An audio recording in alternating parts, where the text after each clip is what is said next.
Hey everyone, and welcome to episode 9 of the Premodern Showdown series. I'm still Michael Hoyp. I'm still here with Flint. Say hi, Flint. Hello, everybody. And tonight we are starting off with a matchup between Ron Taylor and Patrick Burt.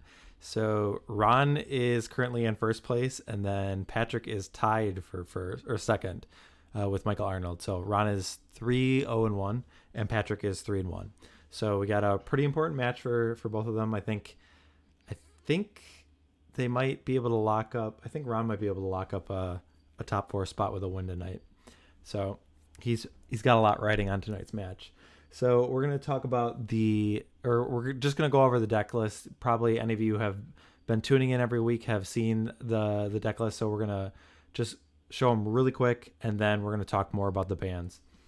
So Artifact Burn is the deck that Patrick have. It's pretty close to Sly, but has a little bit of some Black Vices and Anka Mishras as a difference. And then Green White Oathtron, he's looking to Tron up a creature or just cycle a big Decree of Justice to win. And then his Blue Black Zombie Infestation, he wants to get Zombie Infestation and Squee running. Other than that, it's like a Blue Black control deck. And then for Ron's list, Stasis is a mono blue prison deck, has a lot of counter spells, and then of course Stasis.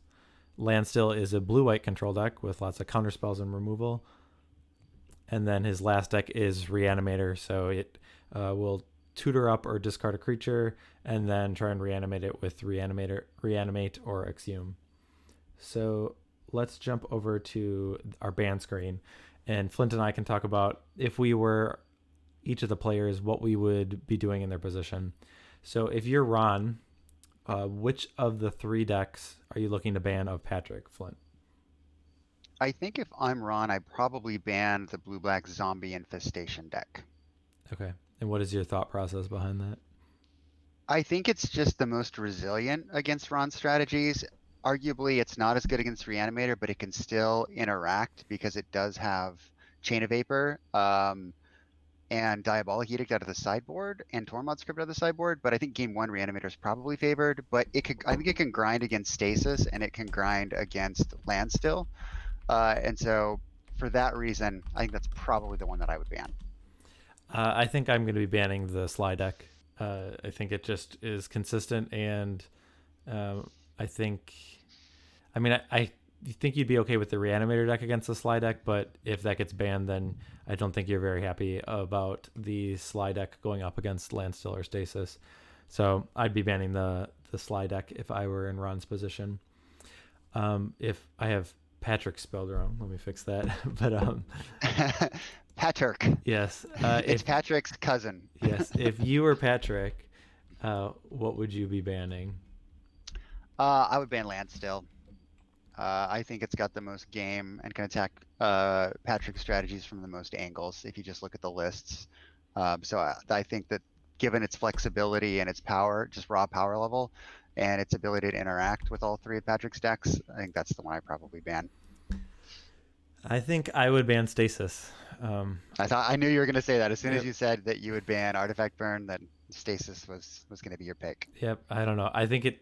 I almost think it's better than the Blue White Landstill deck. I mean, I think it has like all the same elements, but it's almost just more consistent. Like it kind of wins quicker. It can lock you out of a game, which the Blue White deck can't actually do. It has probably more counter spells, and I don't know. I just like the Stasis list a lot. So I think I would be, especially if I'm thinking about my if my Sly deck is going to get banned. I think the other decks, they're not clunky per se, but I mean like they I don't know, if your zombie infestation gets countered, or if you're, and I feel like the oath deck, the Stasis deck has enough answers against it that I would not want to play against Stasis. So that would be my choice. To- Totally fair. And if people want to see the decks, we have a new command that they can use. Is that correct? Yes, just type in the chat !decks, like plural. So, and that will give you an imager link of all the 8 players individually, so you can look at the 3 decks available. So from the future, we're probably just going to be less about the decks because you probably are familiar with them, and you can look them up on your own if you want. So let's move over to the match. And Flint, you want to let them know that they're allowed to get started. And then when you have a chance, if you want to look up which decks were actually banned, and we can kind of figure that out and discuss. Way ahead of you, Michael. I looked it up, and Stasis and Burn were the banned All decks. right. So you called it, my man. It's been a long while. I think this is only the second time that I got both of them right, and it's been a long time. I feel like I got even any of them right. So, okay. Looks like Patrick's on Oath. And Ron has got some pretty crazy glare there. Yeah, I cannot tell what card that is right now, but we'll figure it out. I'll be updating these. I think I saw a Flooded Strand, so maybe land still. Okay.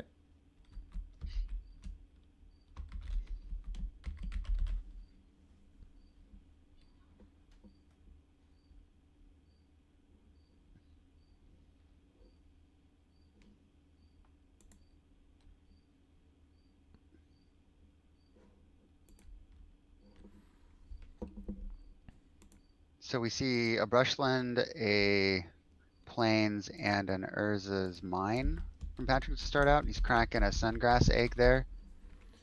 Okay. I'm just finishing up the names, and then I'll be able to pay attention more. No, I got this. Life totals haven't changed.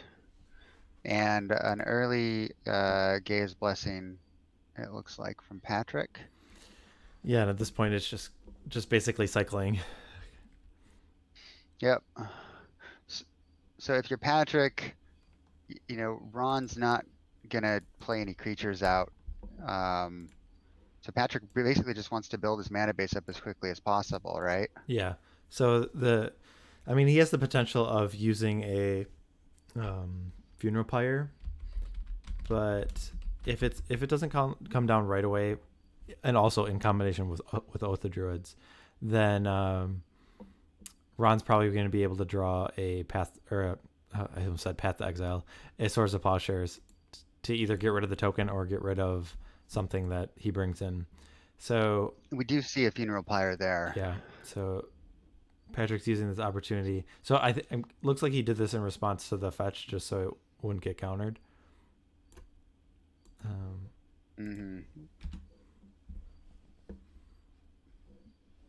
And so, no, he's using it on his own. On his own. Okay. All right. Yep. All right. Never mind then.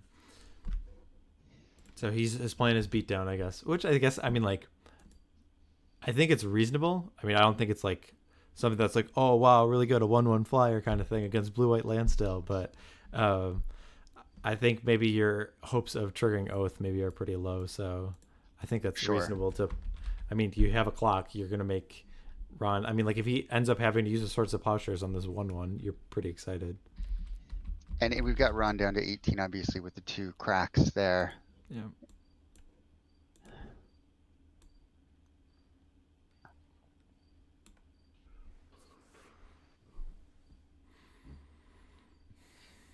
Looks like the deck links are working, which is good.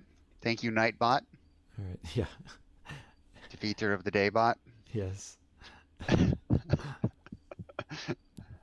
I don't remember how the rest of that song goes, actually. He's a master of karate and friendship for everyone. Dayman. I don't know if I've actually ever seen an episode of Always Sunny. That makes me so sad.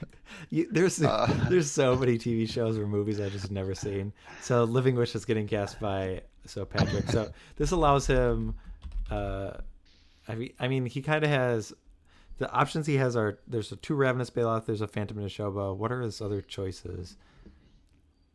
Okay, so I guess he could get land. I think that would be the reason why Ron's countering the Living Wish, because he could get any of the Tron lands or Wasteland. That'd be a good. So we see a counter and a Swords. Yep. As well. And a turn. Okay, so he has basic. So Patrick goes up to 21. Ooh, Dustful from Ron. Yeah, that's a good way to keep Patrick off of Tron. So, because that's probably the thing that Ron is most worried about is, can my opponent make a bigger Decree of Justice than I can? And that's pretty easy if your opponent has Tron in play, because you're going to have lands that are tapping for multiple mana. But having the Dust Bowl at his access will allow him to break up that trio of lands. So Fact or Fiction is played for Ron, and it looks like it. I think it's a Standstill, a Mishra's Factory, an Impulse, a Counterspell, and a Wrath of God. Mm-hmm. So Stand still in separate pile of with the factory, obviously, right? yeah, I would split those, and then I think I th- Oh wow. I think I would have put the Counterspell over on the other pile, but other than that, I don't know. So Ron took the pile of 3, which was Standstill, Impulse, and Counterspell. So, well, if you notice, Ron has 3 non-blue lands out of his 5. So I'm guessing if... Okay, so he's casting Silencer right away. Mm-hmm. I was going to say, I don't know if there's certain situations where you need to get more blue mana. I mean, if he only has 1 Counterspell, then... this is just showing that basically that you could... Patrick could try and play 2 spells in 1 turn, but...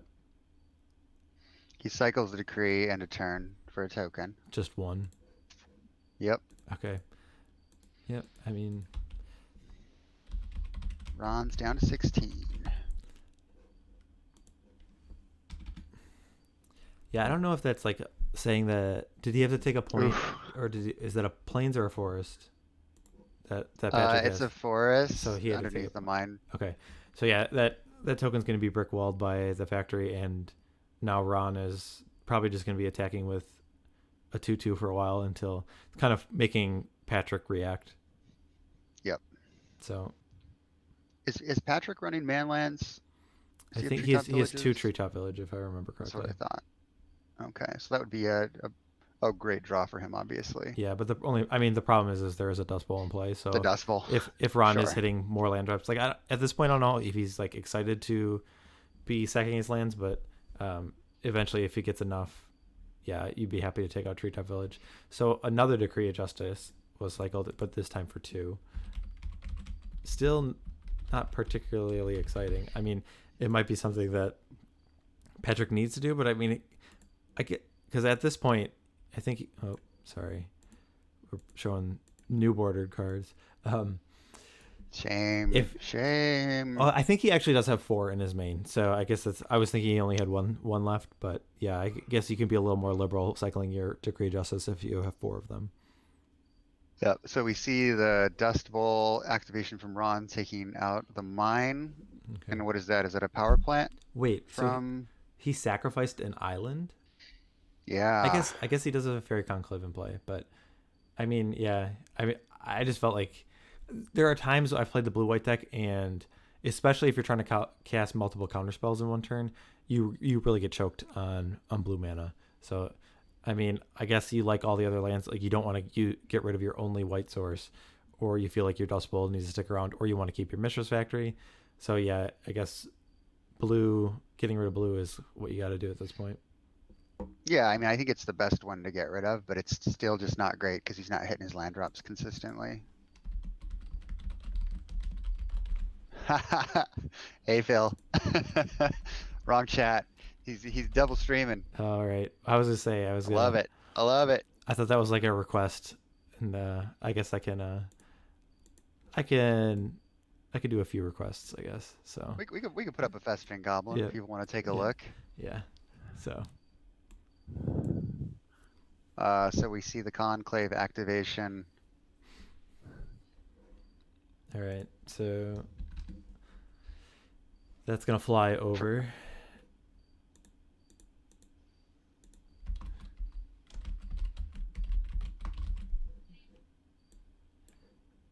If you had to rate the Urza's Legacy manlands, what would be your picking order? I think Treetop Village is the best, and then Conclave, and then Gitu Encampment, Okay. and then Watchtower, and then what's the Spawning Pool? Spawning Is that the Pool? last one? Yeah, I guess I would probably put Spawning Pool better than Watchtower, but that's fair. Those two are kind of a toss-up. yeah, I mean, it's a 1/5 versus a 1/1 regenerator. They're like, Yeah. I guess I don't know. Okay, so Swords of Plowshares is getting used on a 1/1. Is that what happened? It looks like it, yeah. Hmm.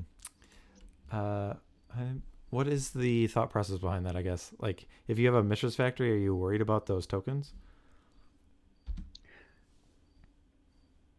I don't know. That's a good question. It seems a little preemptive. Discards the Humility and Wrath of God.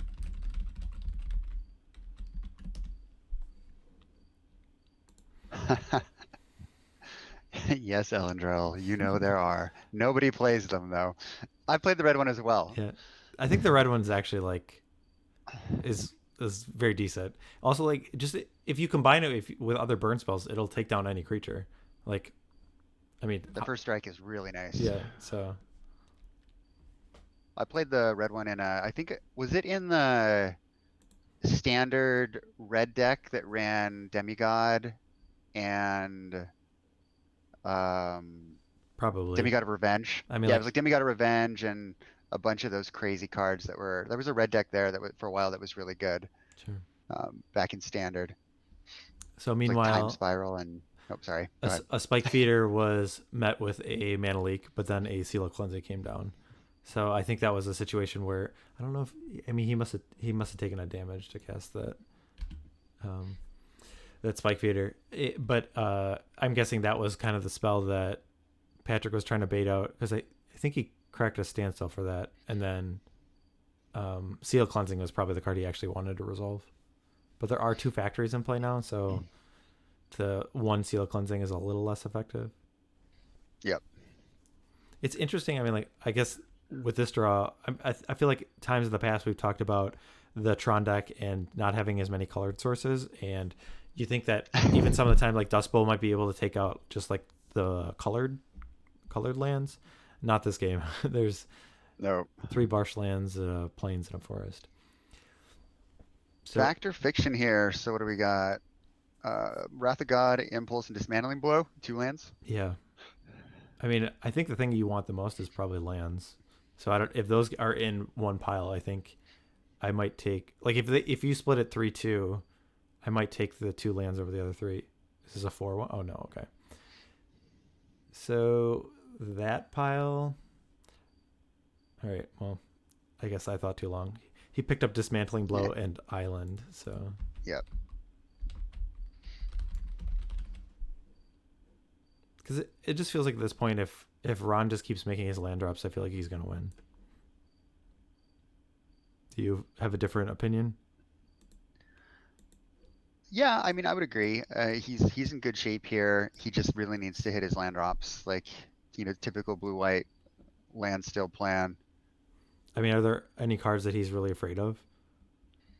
I mean, he's not afraid of Oath of Druids at this point, and any of the creatures he probably could answer. So is this There we go.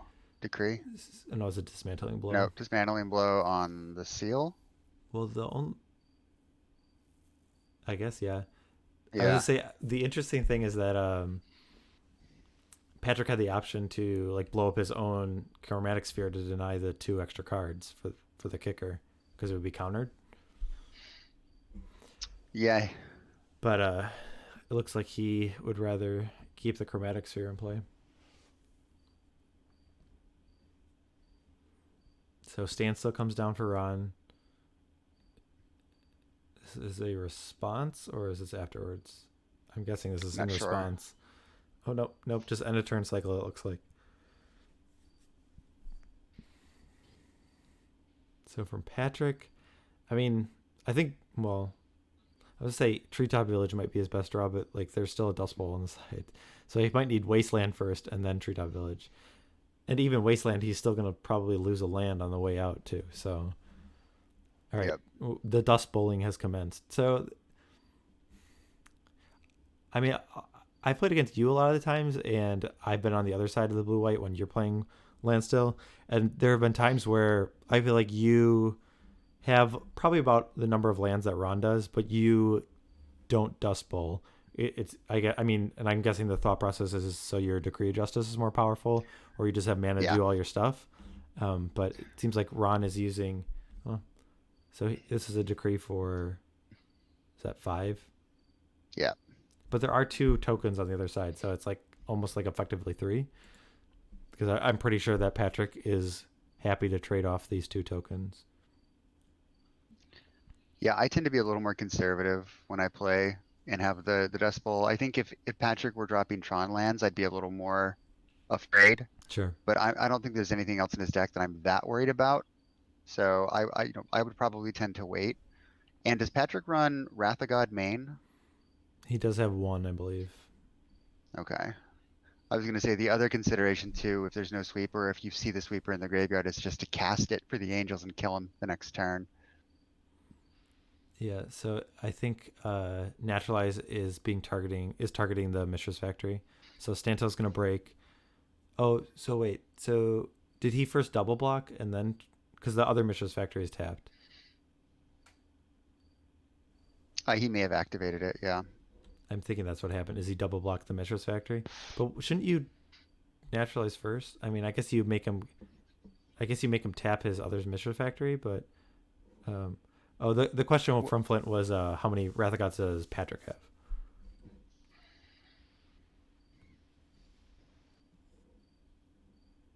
Oh, for some reason, like WOG is just like not it. Like it's auto filtered out. I had to approve the message, so that's the second time it's happened. I know. So does Patrick just untap and cast Oath twice here? Interesting. Because he managed to choke Ron's mana. Yeah, I mean, Yep. the thing is though, I mean, like, because this is just reminiscent, kind of almost of the time that when Ron played Andrew and Oath resolved. There is one Phantom to show, but the other creatures in that Patrick and Oath up in the main deck are not as formidable. Like Spike Weaver and Spike. I guess Spike Weaver's in the graveyard right now, but like. There's the seal from Ron. Okay, so he countered one and then destroyed the other. So. And that may have sealed the game up, if you will. Oh yes. So attack with the factory as well, and then I think I missed 8. I missed 3 damage from Yeah, the last attack. Patrick's down to 8. Okay, so He may just scoop him up here. yeah, it seems like it's difficult to come back because I mean,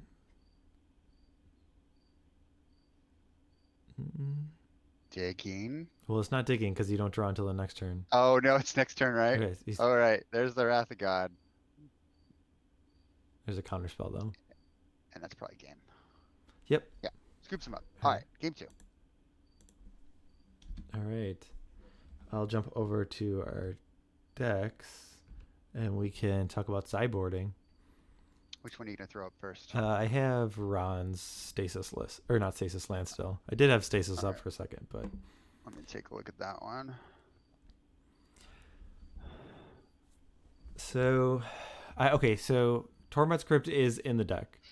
Is that an Yep. angle you want to fight because there are Gaia's Blessings, and is that something you're interested in attacking if you're Ron? I think it just depends on what my other options are and what I want to take out, right? Okay. So he's also got Aura of Silence and another Seal of Cleansing. And honestly, I think attacking Oath might just be better. Yeah, I personally would. I don't think the Torment's Crypts are that good right here. Like, Yeah. I mean, I think it's just easier to answer, just like try and counter the Gaia's Blessing and then not really worry about it. Yeah. And Cleansing Meditation is you destroy all enchantments, but if you have Threshold, you get to return yours. Is that right? Yeah, Cleansing Meditation is 1 white for a sorcery, destroy all enchantments, and if you have Threshold, it will return your enchantments that were destroyed this way. I mean, that's also viable against Patrick, right? I mean, so he probably wants to keep his swords, and he probably wants to keep his Wrath of Gods, right? Yes, you could But maybe trim what one. does he board out? You could trim all Wrath of God, but I guess Okay, so they're like decent against the Decree of tokens. Justice. Yeah. Mhm. I can see trimming one since he also has powder keg main deck for the tokens. Yeah, But I think he keeps the swords for like Phantom Nishobas or, I mean, actually he could probably trim a sword as well, if we're being honest here. What that's do you true. think? That makes sense. I'm gonna bring up Patrick's deck and see if we can get a better idea. So I mean, so the lands are not coming in because those are there for the Tron or the Wish. Circle Protection Rod's not any good. Phyrexian Furnace. I mean, in theory, it could come in, but it basically just cycles. There's no graveyard interaction for No. Ron. I mean, it might be better than. I guess you wouldn't want it over an egg because they both. Monk Realist, I think, is better in the sideboard. But I mean, you're not really worried about any enchantments. I guess Humility is the only thing, and that gets shut off anyways. So True Believer isn't any good. I Do you It, just bring in your Nishoba and your Baloths and try to beat him by casting your creatures and then oathing? Is that his game plan here? What do you think? yeah, maybe. I mean, I don't. And save the Living Wish for the Urzatron or the Wasteland? I think that's reasonable. I mean, I don't think it's like a plan that Patrick's particularly advantaged in. Like, I don't feel like it just seems like his deck doesn't have enough threats, and Ron's able to answer. Like, even if he resolves something, Ron's able to answer an oath with he has a bunch of disenchant effects, or he's able to answer a creature with a Wrath of God or a Swords of Plowshares, and it just doesn't seem as long as Ron is having Patrick's mana under control and he's not Hmm. getting way behind in that, then I don't think Ron will worry about anything. But I mean, I get it's kind of like sure it might be a bad matchup for Patrick, but you got to think, okay, what do I need to do here? And I think that's probably I think the Ravenous Bailouts come in and you just hope these resolve and you have a clock that's quick enough. That's probably what I would do. I don't What do know. you I mean, take like, out? The you take out the two furnaces, but what's the third card you take out? um,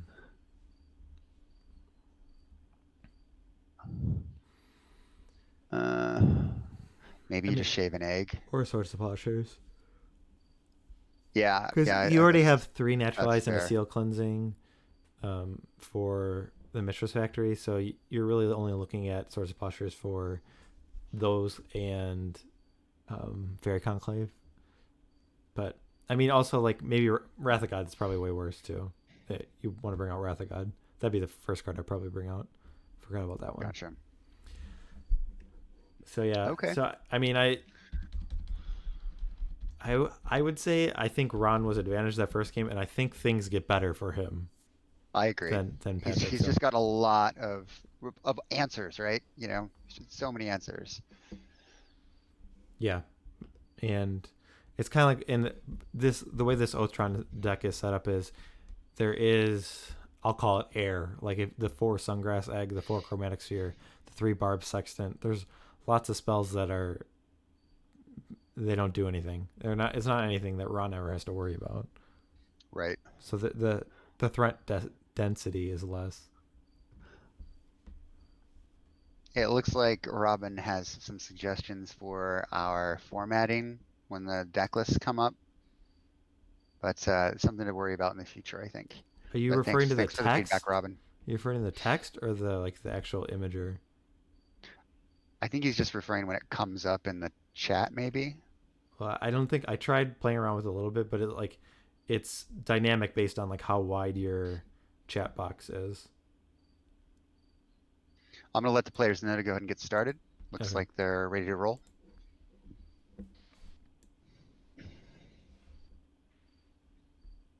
Yeah, I mean I haven't used the bot very much, but I couldn't figure out a way. I mean, I only looked at it for like a few minutes. I tried it. I tried like the spacing didn't do it make a difference, or like hitting return didn't make a difference. So I'll try it and see if in the future if I can get it a little bit better formatted. So the start for Patrick was a Tron land into a Barb Sextant, and Ron led off with a Coastal Tower. And so Patrick's second turn has okay. So he started off with a tower, and the second one that a mine? That's a mine. Okay, I know there are some of the arts. I don't know are difficult to, but then he also has another chromatic sphere. So I always get a little confused too. But yeah, that's a mine. So now Ron's got his shields up, moving forward. yeah, it would be it would have been sweet if I mean the modern boogeyman is a turn 3 Tron, but Patrick would have had the turn 3 Phantom to Showboat if he has the Tron. Ooh, okay, the dream is live. We can do it It here. is live. All It is right. live. He could just cycle decree, right? Like if he plays a power plant and he Sure. has it. I guess Oh, it's brush land. I was thinking Damn of you, pumpkin patch. I guess Decree he could have done. But I mean he doesn't need to do Decree right now. But like the Phantom to Shova you probably would want to do right away. But okay, so it looks like end of turn he's gonna use the Barb Sextant, and so that's likely just so he's doing it so he can draw a card on his turn. Yeah. Yep. Because this one has like the slow trip, Yep. so you don't get the card until the next player's upkeep. So you got to be particular of when you're cycling it, so that you get the card when you want. Really great in balancing things. Yeah, it's fun to play around of like, oh, I do want the card in my hand, I don't want the card in my hand, kind of thing. Yep. So there's a Mishra Factory in play that's coming over, threatening to deal 2 damage. Patrick will take it. So this is kind of the natural progression of land still has a standstill in play and a Mishra's Factory. So So he's taken a point to cast a naturalize targeting on the factory. Yeah. Yes. I guess so. He hasn't taken 2 damage yet. All right. Well, looks like he will, unless. So shields are down now. Patrick's at 17. Yeah, Ron's still at 20. it just seems like it's difficult to punish Ron though. I mean, if you resolve an oath, sure. If you resolve an oath and a spear or a funeral pyre, maybe that's something. But I don't know. Ron has a bunch of swords and a bunch of disenchant effects. Like, it's pretty unlikely that both of those are going to stick around.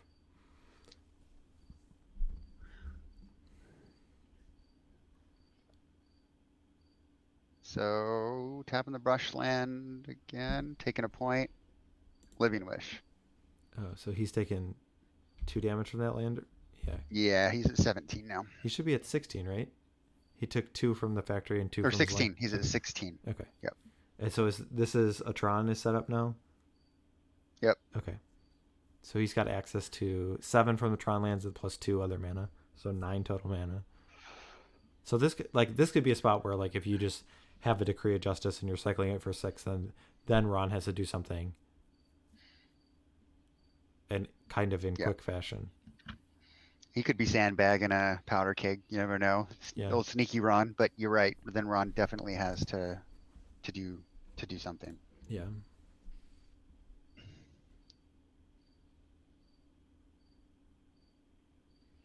So there's this Swords of Plowshares in Ron's graveyard. Did that get discarded due to hand size? Yeah. All right, I didn't He discarded notice it to hand size. that. Okay. Yeah.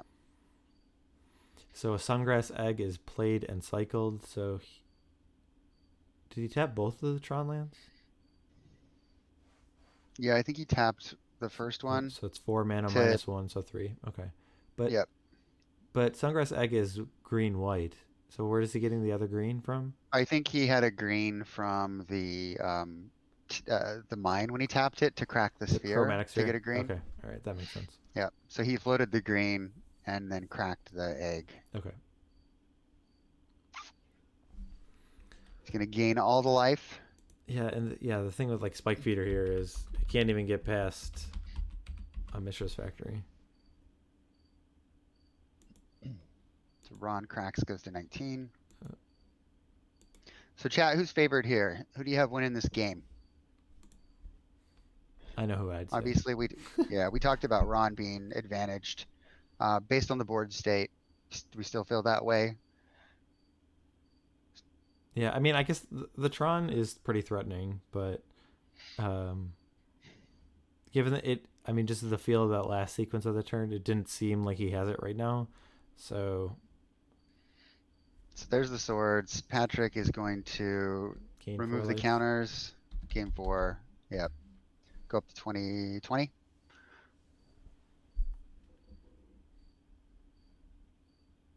Yeah, I agree, Mike Arnold. Zombies would have been much, much better against land still. The zombie infestation. Yeah.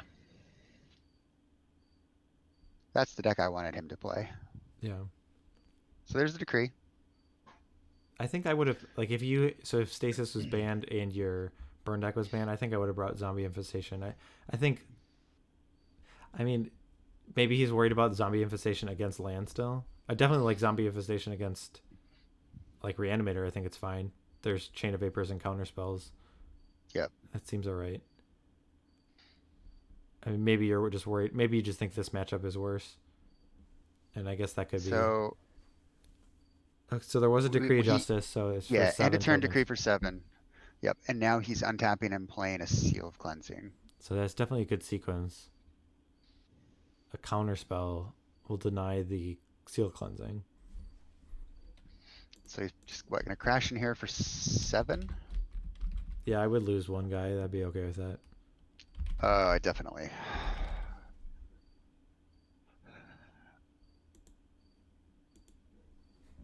He's gonna do something else pre-combat. Another Sungrass Egg. He's gonna crack it. Draws card. What do you think he's digging for another seal potentially, I or mean, it could be a Living Wish if he has he played a land this turn. it's Blessing? Okay. Okay, so he's putting back Decree, Naturalize, and that's it. Interesting. He doesn't put seal back. Would you put seal back? Well, I mean, If it, it's interesting because I mean he clearly put a Naturalize back, so I don't know if he just values the instant speed and thinks that's where he needs to be at, or if he just is like, I feel like I just need one more of this effect. I don't know. I don't know what the reasoning it's is. I mean, it seems like if you want a disenchant, that you would put both of those effects back in. I don't know. so he activates the factory, and Patrick takes a point to naturalize. Yep. But yeah, this seems really okay. Here comes a mana leak. And there's only 2 mana available because it's a power plant, right? Correct. Okay. I was gonna So the say, factory survives but doesn't get to block. all right. I think Ron's okay with that, but yeah, I mean, if these 7 tokens aren't answered, then I think Patrick's in pretty good shape. But Yeah, and Ron's at 12, it looks like. oh, I missed a point. Probably fetched. Okay, but there's a Wrath of God. He has 2 white mana, and he's leaving up blue, so he's representing counterspell. Yep. As compared to, I mean, I guess you wouldn't really need to leave up Mishra's Factory in this position, so it looked like Patrick's just drew and pass. Yep, unable to follow it up with anything, unfortunately. We kind of knew he didn't Okay, so have another. Well, never mind. So how much is this for? I'll just wait. It's 7 again. It looks like 7, okay. he needs to draw from cycling. Yep. Okay.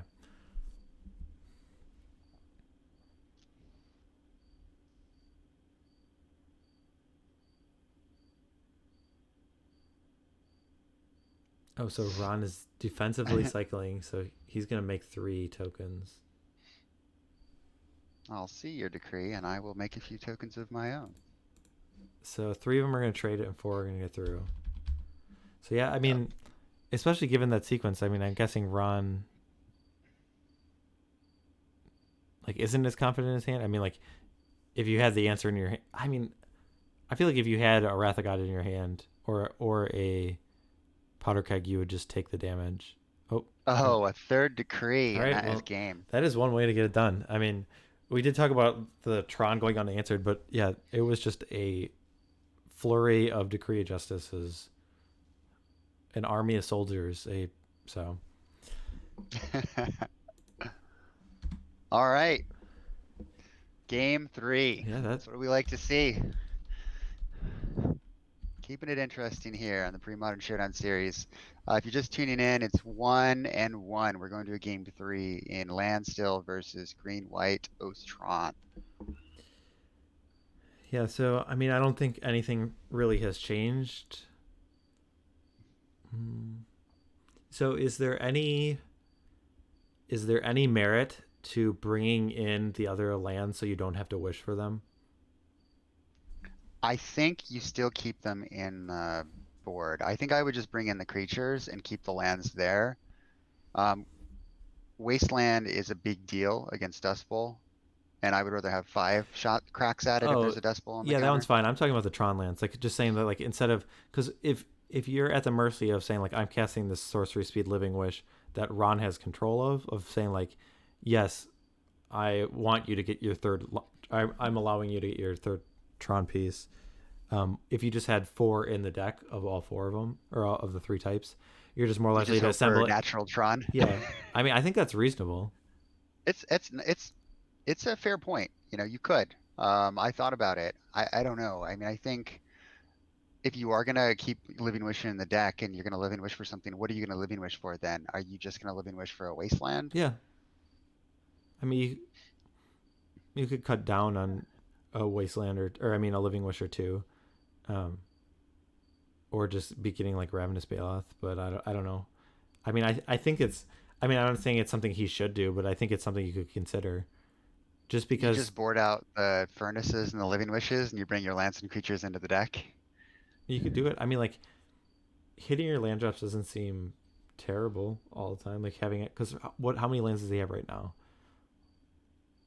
Mm, Is it just 20? 20? It's just 20. That's not Yeah, a wow, that lot. is light. So That is like light. it doesn't seem that weird if you're just like going up to 23 lands.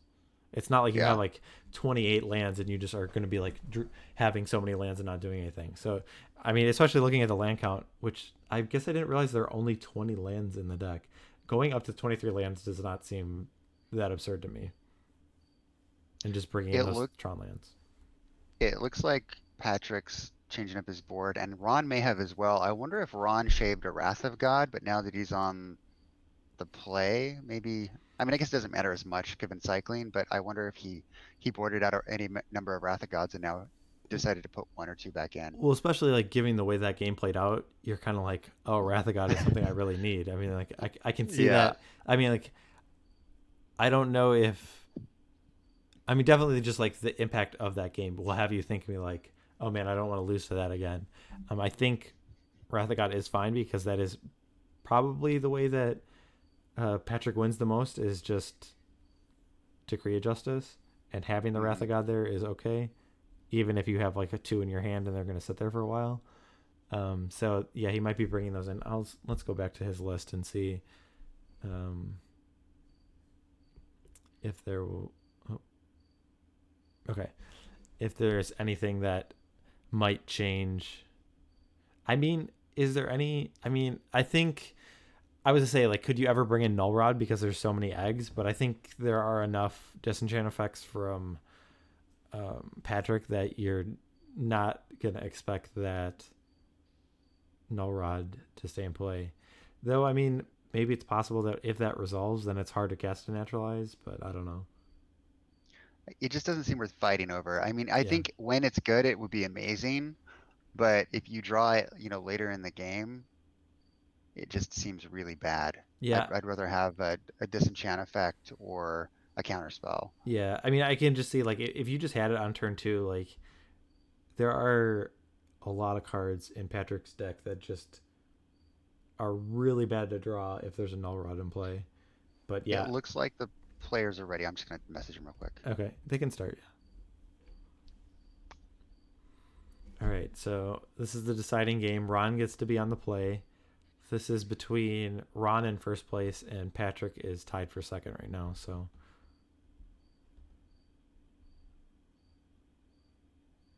a plains is the turn 1 play from Patrick.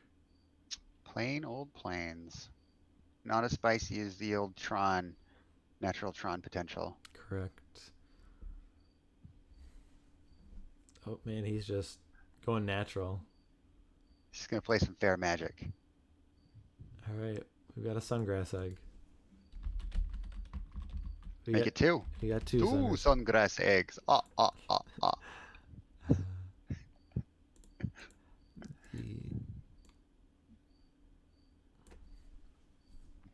The Ron's just playing lands and passing, so which is pretty much he's fine doing. I mean, if the especially if Patrick is not threatening to complete the Tron, in any quick fashion, I think he's happy of just Lango, Lango, Lango.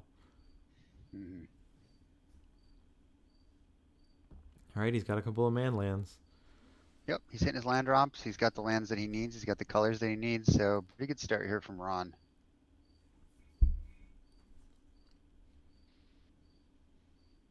Why did mana get tapped? Oh, he's using the egg. All right. Mhm. I just I feel like sometimes his graveyard is below his deck, and sometimes it's to the side. So Well, you know what they say, Michael. You got to break a few sungrass eggs if you're going to make a Tron omelet. sure. This funeral pyre is targeting his own egg. So the Yep. egg has hatched into a beautiful bird. But that's, A Tronlet. It's a nice portmanteau. I like that, Mike Harris.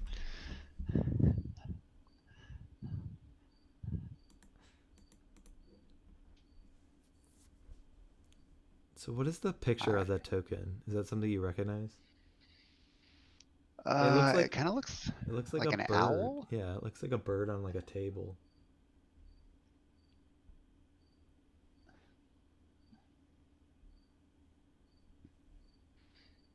1 point to cast the feeder. Ron lets it resolve. Cracks down to what's going to 19 on Ron's side. Mm-hmm.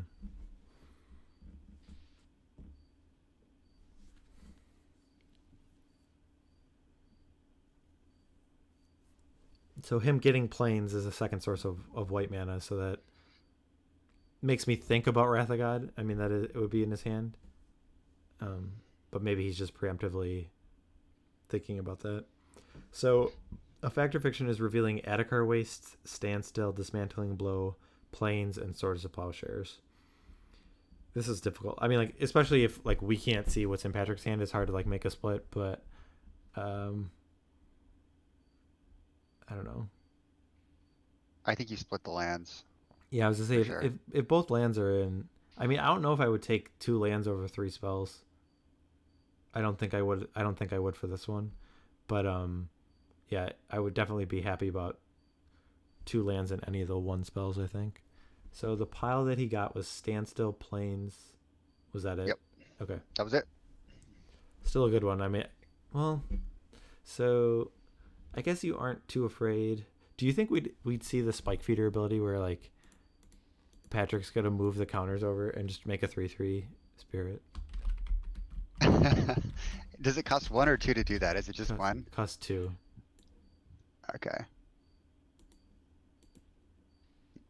I want to see someone use this ability. The Swords So of it looks Plowshares. like, All right, yeah. but the swords will not resolve. He'll gain 4 life instead of 2,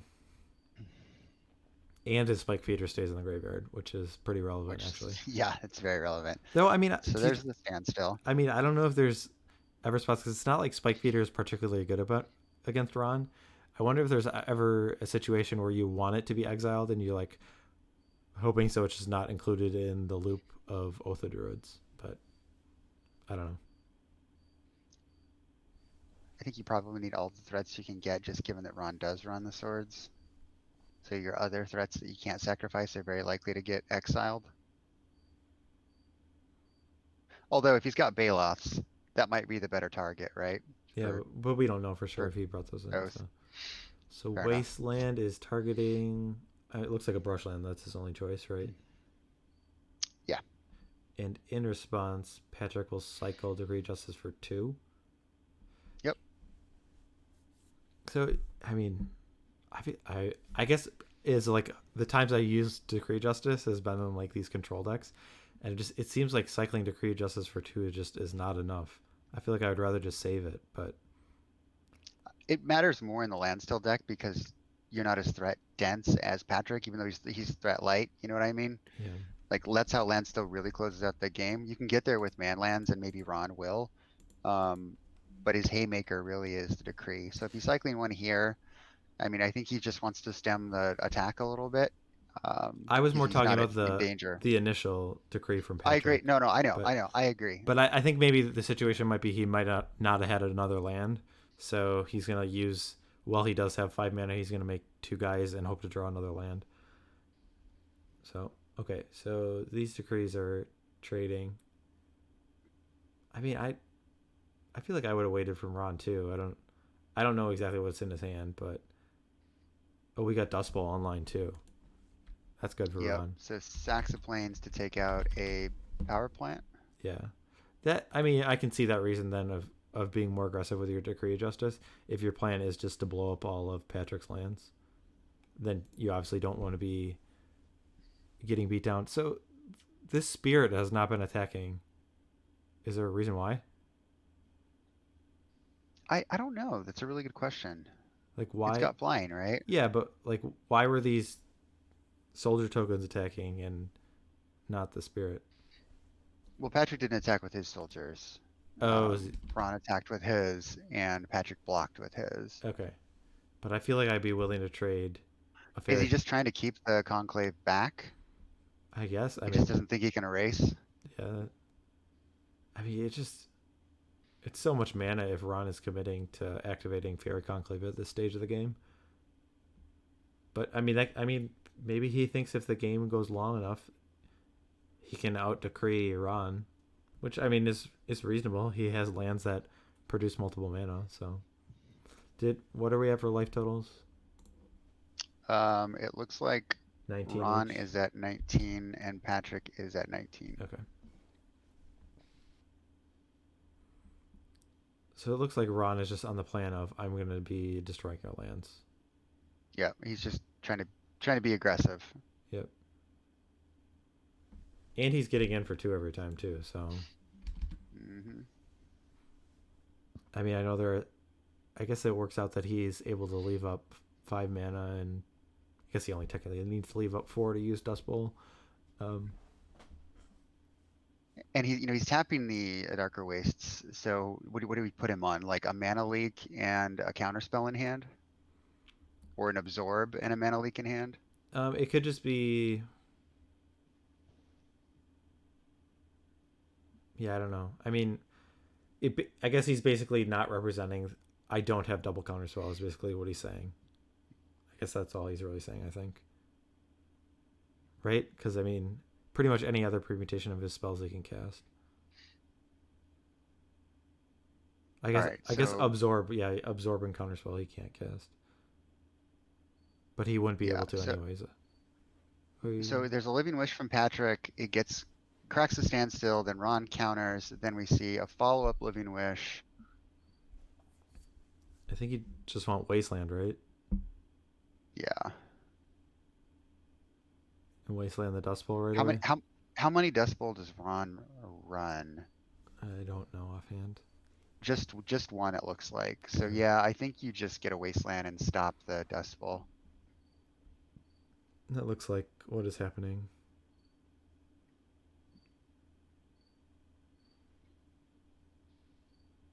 Looks like a mana was floated. I was to say it the way he kind of pointed it looked like he was activating Yeah. Dust Bowl, but there's not enough mana right now. So Impulse is used with that floating mana and a blue. Yep. Is there any particular card you think that Ron is looking for right now? Maybe another standstill. Sure. Okay, so a Funeral Pyre targeting Patrick's egg. He's saying when you only had 1 white mana up, I want to cast this. All right. Now, do you think you'll get more aggressive with one of these? So if he doesn't have a decree, he definitely swings in with at least one factory, right? And maybe pumps it No, because he's still at the same kind I'm of talking mana. about. I was talking about Patrick with the spirit tokens, but Yeah, I think he should. yeah. I really think he should. Okay, and your question was with Ron attacking with 1 or The 2, factory. Yeah. so he's willing to commit 3 mana as compared to he could have dealt 4 damage with 4, but I guess he doesn't want to attack with both because then that would give Patrick the option to block with both of them. Yep. Both the tokens. But then there is a standstill, so. And how many cards? Do we know how many cards are in Patrick's hand?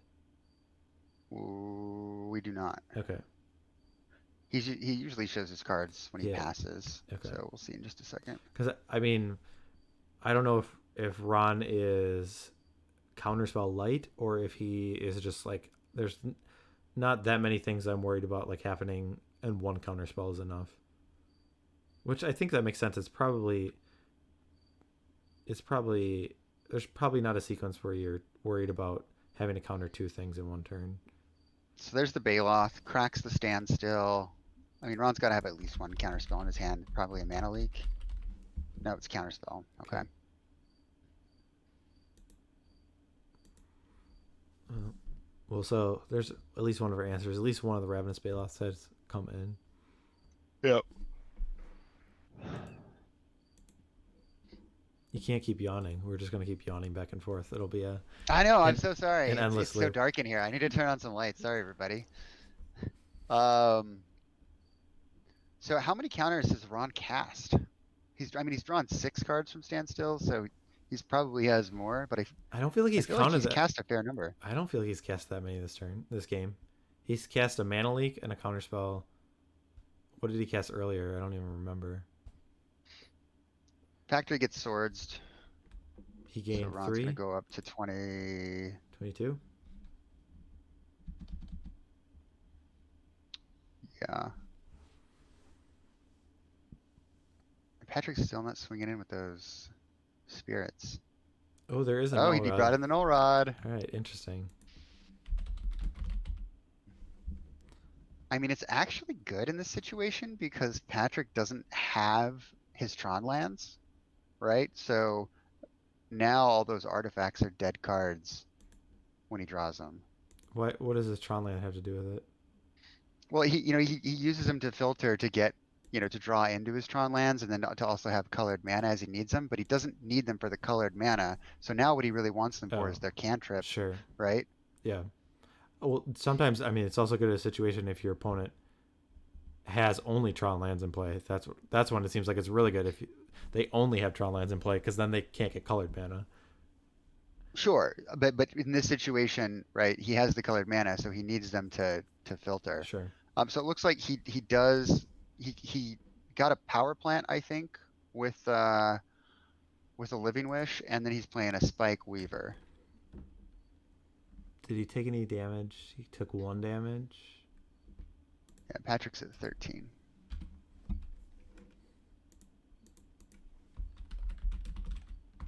We have some love for Spike Weaver in chat. Yep. The spider without reach.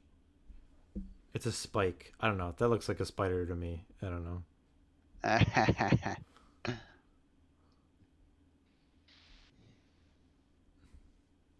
Oh, there is a treetop village. Yep, So, oh, a Wrath of God came down. yep. And now there is Another an impulse impulse. here.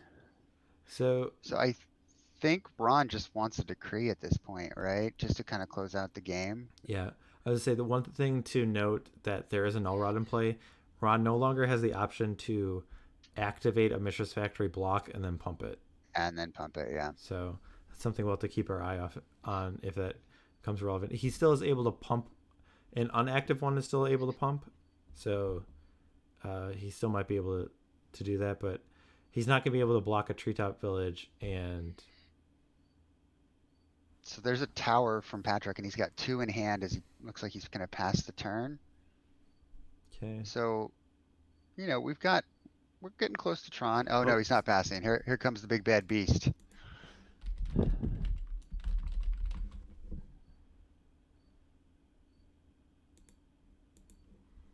yeah. I was going to say, I don't think that one's resolving. But you tried, is that two in hand or one? One. 1. And it looks like Ron does have the decree, so Patrick's in pretty rough shape now. Yeah. I mean, if Patrick quickly goes Assembletron and then cycles a decree, then I think he's in okay shape. Yep. But Yep. he doesn't have that much time. I mean, he can still cycle it for 4 or 5, right? 1, 2, 3, 1, 2, 3, 4, 5. He can still cycle it for 5, right? Sure. Even without Tron. But he just really needs to get a decree. Yeah. I mean, Ron's attacking for 8 here. Oh, So this is bad news bears. there's not a lot of time. Yeah, so Patrick's at 5. Draws, and if this could be a scoop. That is Tron, though, right? That's all three pieces. I believe so. A mine, a power plant, and a So tower, it looks like. Is there a decree in his what's hand? what's the lone card? Here's a fact or fiction. There's a It's a naturalize naturalize. and a counter Oh. spell. Okay. Woo. All right, I'm gonna let them know to unmute. Okay. So Ron's able to take that one down. Close games, good games. All right. Let's jump over. I'll unmute the players. Flint's gonna. Well, learn hey that. there, Patrick. Hey, Ron. Hey, You guys are So, unmuted, so. tell us about the game. What were your thoughts coming in? How did it play out? You go ahead, Ron. You go first. I was a little. I thought that this matchup was favorable, but not by a lot. And I just knew that Decree of Justice was going to be my big pain, and we were both talking about that before the game. And so my game plan was just to try and keep him off of Tron and just stay ahead on mana. And the games that I was able to do that, I won. The game that I wasn't able to do that, I lost. So I mean, it played out pretty much exactly how I thought it would. Yeah, and I had no idea that he would ban my burn deck, given how much burn hate he had in 2 of his decks. And I imagine burn doesn't do all that well versus Reanimator. But he took it out, and then it did leave me with a really tough decision. You know, do I go with the deck that's good versus the other deck, and not good versus the other deck, and vice versa? So Okay. yeah, I So- thought this had the best chance versus Reanimator and Landstill collectively. Okay. So you did not think. You thought if the zombie infestation was played against this land still, it had a pretty unfavorable matchup, is what you thought? I thought that the silver bullet that I got from Decree of Justice Okay. helped bump Sure. up the match a little bit. Okay, that makes sense. Yeah, and the thing with the UB matchup versus the Reanimator is it struggles if he does resolve something. Hmm. You know, I could put a bunch of 2/2s out for days, but he's got better threats and they're sticky. So Okay. Yeah, Yeah, and I felt that Reanimator does not have a good matchup against Tron, so I felt like Blue White had the best overall matchup between the two decks. Yeah, it's that were the really other. solid. Yeah. That was the deck that I actually wanted to ban was Landstill. Mike guessed it right on. He was spot on with his bans, but I would have banned Landstill, I think. And I told Patrick this, but I banned his burn because I am deathly afraid of Ankh of Mishra. Sure. Sure, yeah. You want to play a lot of land, so. Yeah, and in Stasis, I have to hit a land drop every single turn. And Oh, this, yeah. in Blue White, I'm trying to hit as many land drops as possible. So Yeah, that makes sense. yeah.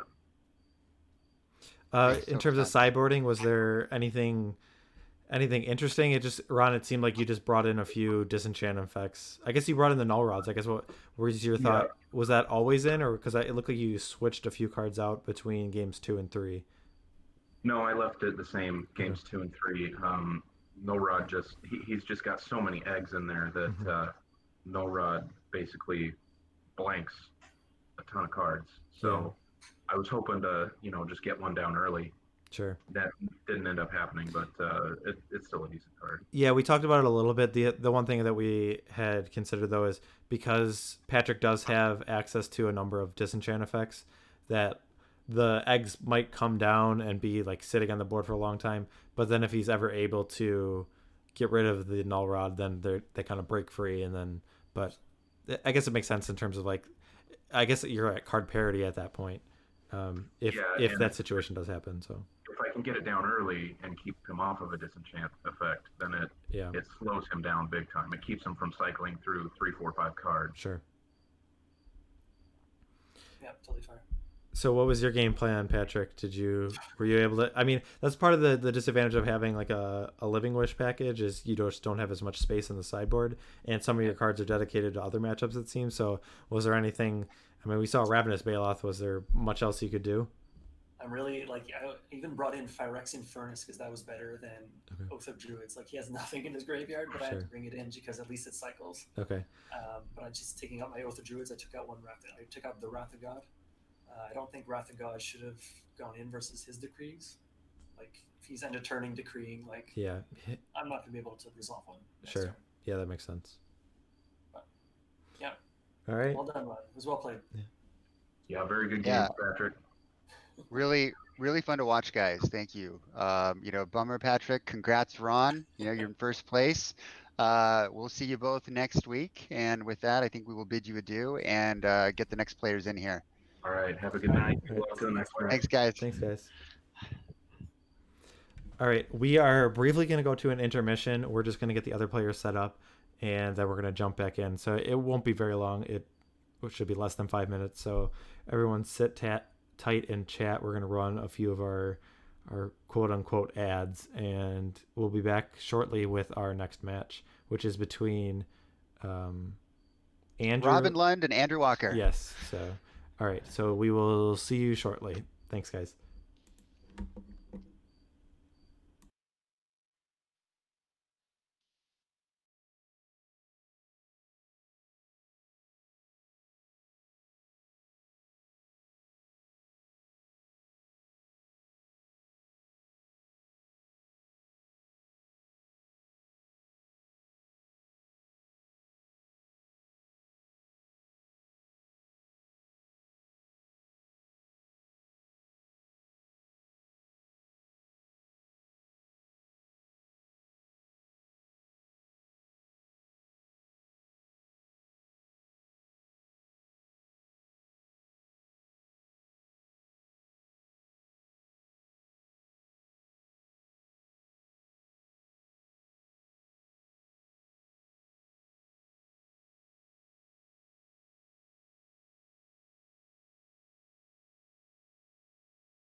All right. Mike, I'm gonna check one thing real quick. I'll be right back. All right, everyone, we are back. We're going to be seeing the matchup between Robin and Andrew. So I will be pulling up their deck list real briefly. Let's see. We go over here. The decks that they have available. So Robin can play Zombies. Mono Black aggro has a little bit of disruption. Full English Breakfast. It's a combo deck with Survival of the Fittest and Volrash Shapeshifter. Also has some disruption elements with Cabal Therapy and Mesmeric Fiend. And the Rock, just the black-green control deck, which the consistency has some hand disruption with Cabal Therapy and Duress, and then also can react with Pernicious Deed. Andrew's list has a green-white Oath deck. This one will oath up Phantom Neshoba. It's a little bit different than the one we just saw. He can play Squeebind, which is a land base engine with exploration and Hornagreed, and then looks to kill people with Stormbind, usually with hoping to discard a copy of Squee. And then Blue-Green Enchantress is a enchantment-based combo deck that looks to bounce all the permanents of the opponent through Words of Wind and drawing multiple cards with either Enchantress Presence or Gothian Enchantress. So looks like Flint has returned. So I'm going to jump over to the ban list, or the ban screen, and we're going to talk about what we would ban from each player's perspective. I guess I'll go first. So if I'm Robin and I am looking to ban one of Andrew's decks, I think I am most worried about the Oath deck because it could like quickly get something into play, like a Phantom Neshoba, because all his decks have creatures, and could run away with the game. One of the other decks, I think, takes some time to set up. The red-green deck, I think, takes a lot of time to set up, long time to win the game. The blue-green Enchantress deck could win if it gets a few unanswered turns, but I think on all three of Robin's deck have enough disruption, it will be able to slow down the key pieces for the blue-green Enchantress deck enough time for, I think, any of the 3 decks for Robin to win. So I think he's happy about playing either the blue-green Enchantress deck or the red-green Storm or Squeebind deck. So I would ban the green-white Oath. What do you think, Flint? Good question. Get ready for this curveball. So I actually agree 100% with everything you just said. I do think that the Oath deck is the most powerful in terms of Robin's decks. It's the scariest. A quick Oath and a quick creature is going to be devastating for most of Robin's decks. So I would 100% ban the Oath. All right. If you're Andrew, which one are you banning? I think I'd ban the Rock. Yeah. I think it's pretty easy. Yeah. It's good. Yep, it interacts with Andrew on every level. It blows up his Enchantresses and Enchantress's presence. It takes out his Stormbinds. You know, it can take out his Oaths. Not that he's going to be playing with that, you know, if that gets banned, but it just stops Andrew on so many different levels, you know, hand and battlefield. It's very good against the decks that Andrew likes to play, because he does like to play a lot of the Enchantress or enchantment cards, or any of the cards that take are on the battlefield that require like synergy or to set up, and Pernicious Deed is just so good against those decks. So I think he, regardless of what deck Andrew's playing, I don't think he wants to play against Pernicious Deed. So okay, let's say we're right, and we agree on this, so I could use my cool little graphic. Come on, that other one should show up. Okay, let's assume that these are banned. Which deck are you bringing into battle? If those are the banned cards, I think if do you want to go Andrew or Robin first? Pick either one. Okay. I think if I'm Andrew, I probably run Enchantress, and I just hope that I can get a start that Robin can't answer or can't disrupt enough. Okay. I mean, what about you? I guess. Yeah, that's probably true. I mean, I guess I'm more confident in terms of, I guess, what I would think Robin would bring, but I'm not sure what Andrew would bring. If you were Robin, what would you be bringing? If I'm Robin, I didn't think about this one. Right. Well, I'll just say, I think. Go ahead. Why don't you say yours? Let me look again. Let me think about it for a second. I guess I was thinking he could bring the zombies list. I mean, I think either of the decks are actually very reasonable. They both have like pressure and disruption, which I think is enough for either of Andrew's decks. But I was just thinking like if Andrew were to bring the Squeebind deck, that there might be spots of where like he's able to pick off certain cards of Robin and really like slow him down. And then the zombies might be a little bit more resilient. Like if a Rotling Reanimator's in play, or like if he gets the Lord of Undead, though. I mean, I don't know. Maybe I'm wrong on that front. I don't know, because there could just be a point where Robin sets up like with a survival of the fittest, and if Andrew's not doing anything about that, then he's just going to set up a combo kill. So I don't know, maybe I'm wrong there, but I think I would run full English breakfast. Right. Because you need a really fast zombie start to race, and I think that Andrew can't interact with Robin's hand very well, and certainly he can interact with Mana Rocks if he runs the Squeebind deck. But that's a slower deck, which gives Robin more time to set up the quick survival kill. Sure. So I think I'd probably go with full English breakfast personally. All right, let's jump over to the match. You want to let the players know they can start. I'll reset. I will do so.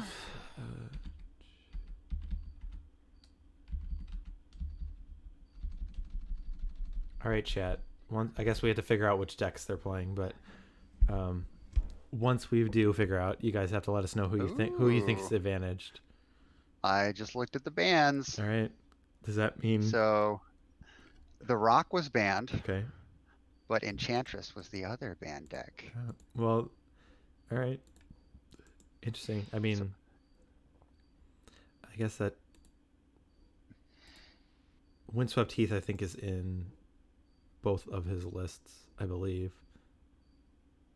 I wouldn't be surprised. So I won't update his yet. Okay, so that's looks like full English breakfast.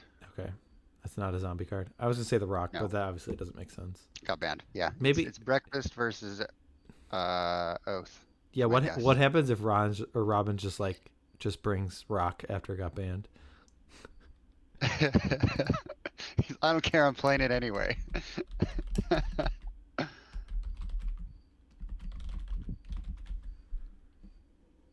All right, I'm updating the deck names. There's so much lag when I type this in. Oh no. Hopefully I didn't have a typo. All right, so we see while you're doing that, I'll kind of catch us up to speed here. So Andrew, end of turn, plays the Enlightened Tutor to get Oath of Druids.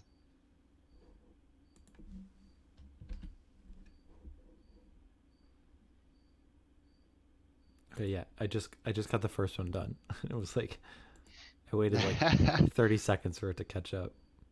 No worries. And Andrew is at 18 after you're done with that. You can update the life totals. I can do that while I'm waiting. All right, so he plays the Oath, pretty, standard here. I don't see a Lotus Petal, so we're not worried about an end of turn Funeral Pyre yet. So Robin's got a couple turns here. Just passes the turn. Well, I mean, Robin's gonna have to play a creature eventually. That's the.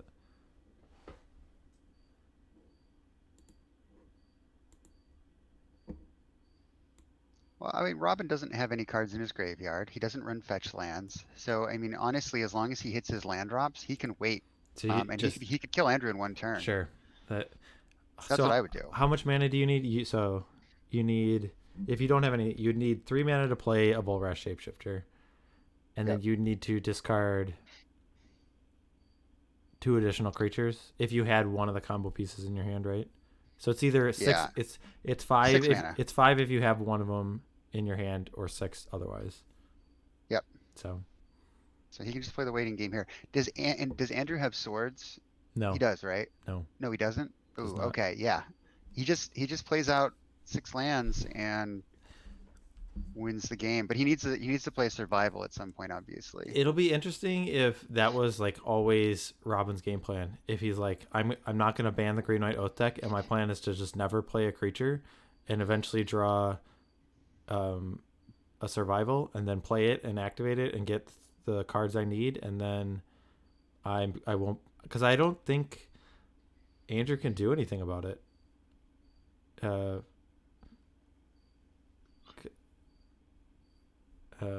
I guess yeah, Funeral Pyre is probably the only card that he can interact with. But he can just wait until he can Cabal Therapy on the same turn. So he just like waits another turn and casts a Cabal Therapy. I mean, Funeral Pyre doesn't matter though, does it? Like if he discards a Devourer and exiles, when can Andrew interact with him? I guess he just can't, right? He just continues to exile cards, and then once he has enough, he just discards his Triskelion. Yeah. He basically can like make him have to do one more activation, but yeah, I mean, I think Pyre's good if he wants to go like the Phage route, the attacking route, but if he wants to do the... No, he can't do that one because of Moment's Peace. Andrew has an interaction with Moment's Peace, but like I'm assuming the combo he's going for is the Devourer and the Triskelion. Yeah, that's definitely what he's gonna do. Yeah, and I don't think Pyre interacts with it. It makes you activate it one more time. Yep, you just activate it again, and I mean maybe Zurin Orb is a card that actually like might make a difference. I mean like. Well, again, what you can do is you could discard your Devourer to survival, and with the trigger on the stack to go search, Andrew Funeral Pyres, and with the Funeral Pyre on the stack, Robin activates Devourer a bunch of times, right? Then once he has sufficient power, he activates survival again, and then discards the Triskelion, and then just kills Andrew. Am I missing something here? I don't think so.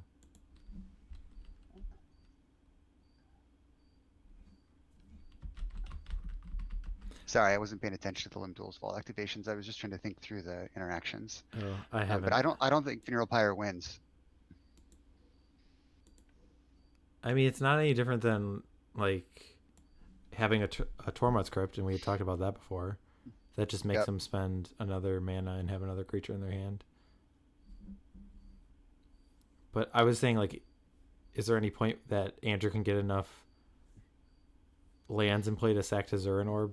I mean, I don't know, especially if the game has gone on a long time, that maybe Robin has exiled enough cards that I mean, it is a finite amount of damage that the Triskelion Devourer combo can do.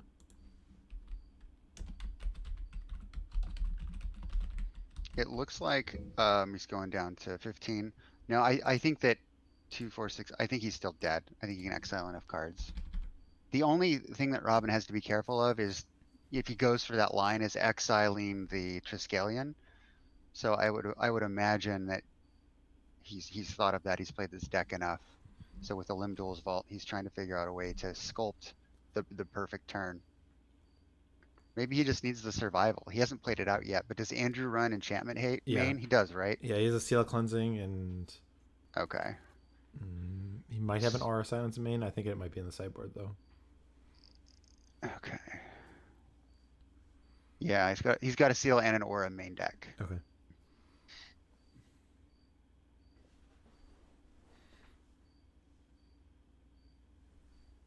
So Robin doesn't necessarily have the luxury of just being able to run the survival out and wait. Yeah, I think which that's means he needs more mana. So he needs 2 for the survival. He needs 3 for the shapeshifter, and then he needs up to 3 activations. Yeah, but he's got so we're time. talking 8 mana. I mean, he's got almost all the time in the world.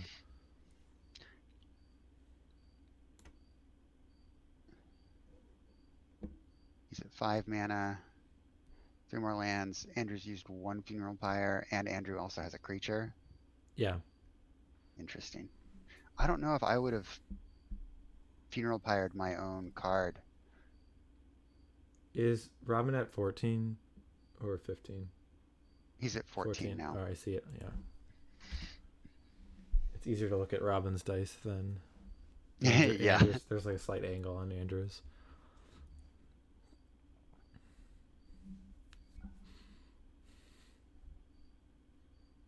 So this is Worthy Cause. We got a reader. So if he's doing that, then that makes me think he's got another Pyre, or he just doesn't want Robin to get an activation. I mean, are you really afraid of him activating it? He could hit Phage. You could just win the game there. That would be great. That would be amazing. That would be so amazing. I think obviously if Robin's doing Limdol's Vault, he sculpted something where he's not relying on Oath of Druids. You don't think he put Phage on top? God, that would be incredible. I mean, maybe that was his. Well, no, I was gonna say, because it's not like there's a creature. I guess it's almost better to have the Oath because it's like he probably knows for this turn that Robin can't use it because he just Limdol's Vault. Like there's almost no chance that you're gonna activate Oath if you just spent all that time Limdol's Vaulting. But yeah, it would be really cool if there was a Phage in play. So Robin's taking a point, so it looks like he's gonna run out Shapeshifter here. Yeah. 2 points actually. He's at 12. Okay. So and then he's discarding a Chroma the hard way. So that doesn't tap.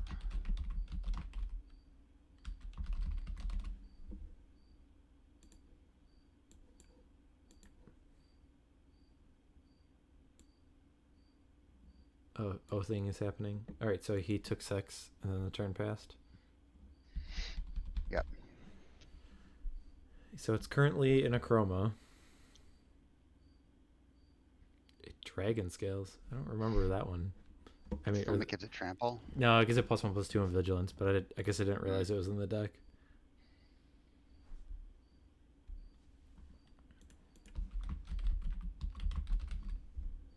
I played a lot with that card actually when I was a casual player. I always thought this card was really cool. No, this one. No, Dragon Breath is haste. Yeah, Dragon Breath is played a lot more. I mean, that, and I can say a lot more because Dragon Scales is just not played. So Dragon Breath sees a little bit of play.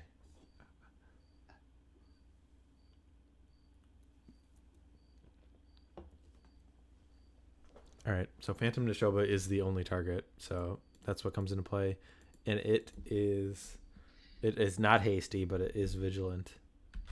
Yep. And I believe Andrew is at 13. I had him at 18, and then he took 6. Oh, he gained a life from worthy cause. Okay. Yep. Does Skells enter the battlefield if Blessing shuffles? Yes, you get to Yes, it does. you get to target the triggers. You get to stack your triggers. Yeah, or yeah, that's what I meant. Yeah, because all the cards go into the graveyard at the same time, and then you have the triggers, and you get to order them as you want. So you can put the Guy's Blessing trigger on first, so it resolves last, and then the creature will come into play, and then you resolve those triggers, and so you can attach the enchantment. Okay, so it has protection from black and red, which is neither color of the Neshoba, but it does have flying. So I guess the thing he has to worry about is Moment's Peace, right? If he did have Phage. Yep. All right. I think he's trying to decide whether or not he wants to Cabal Therapy here. The problem is like the card you most want to name is Moment's Peace, but that doesn't really do anything because it has flashback. Well, he I also guess... can't because he doesn't want the Cabal Therapy in the graveyard because then the Shapeshifter becomes a 0/1. Oh, yeah. Full English breakfast. Yes, that's... So he looks like he's going to make a move here. He's going to take a point. He's going to play Fiend. All right. That's a good way for the Mesmeric Fiend, or the Moment's Peace, if that was... So if Andrew has Moment's Peace, he just has to fire it off here. I think so.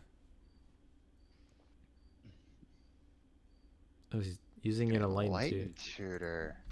Interesting. What's he going for? So the way that Robin's like played this game, do you think he has the Phage in hand, or is it just he just has this really anemic draw? I think he may have the Phage. Because he spent a lot of turns just like not doing anything. Yeah, and if you don't have any action here, like Phage wise, then you just attack in, right? There's no need to play Fiend pre-combat. But if he's worried about Moment's Peace, he wants to see if Andrew has it, and if he doesn't, then he attacks and then discards. Yeah, I feel like he's got to have something, because otherwise it's just like the... There could be a Funeral Pyre in Andrew's hand as well. Well, it's probably Moment's Peace though. Oh, okay. Yep, it is Moment's Peace. Moment's Peace.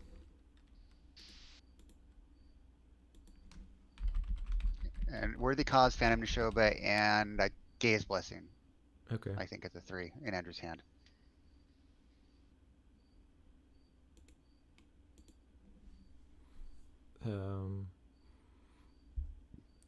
I guess I take a Guy's Blessing. I have no idea, or maybe Worthy Cause. Not the Phantom Neshoba, that's for sure.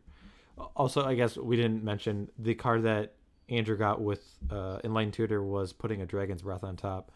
And he's planning on not drawing that. He's going to put it in the graveyard because he is going to trigger an Oath of Druids is what he's planning. Yep.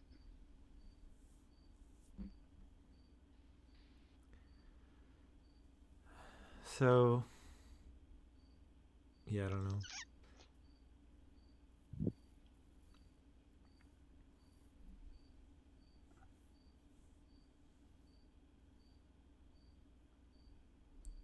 I mean, so it looks like he's taking the Worthy Cause. Yeah.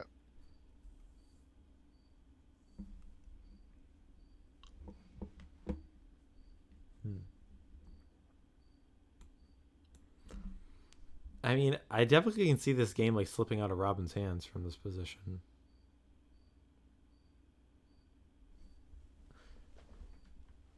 Can you, or like? Yeah, I can. I mean, I think he needs to. You know, first he's he's going to swing in. It's just a matter of what else he wants to do here. Okay, so he's going to Cabal Therapy. He's just gonna clear his board, I guess. What card is he interested in taking? The Guy's Blessing? That I seems guess. that seems bad because it's probably gonna get shuffled away. I mean, like, it's getting it out of his hand, but it's not. It's not like getting rid of it.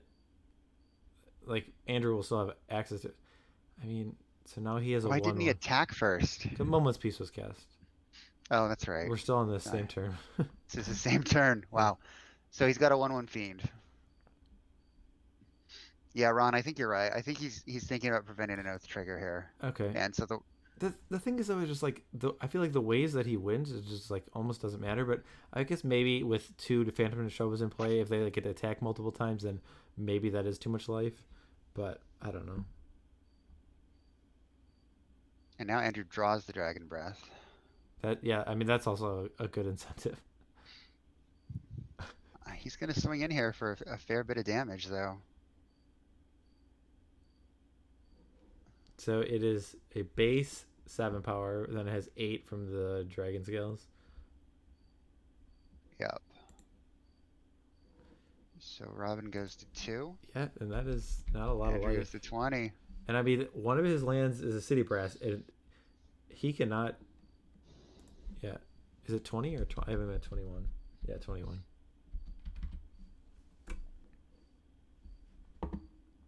Yes, it is +1/+2 and vigilance from the scales. No, the breath doesn't have a natural power boost. It's only fire breathing.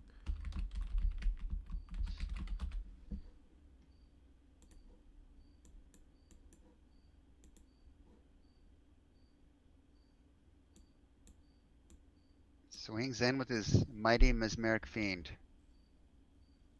I'd probably block. Would you block? Yeah, I would definitely block. I would so block.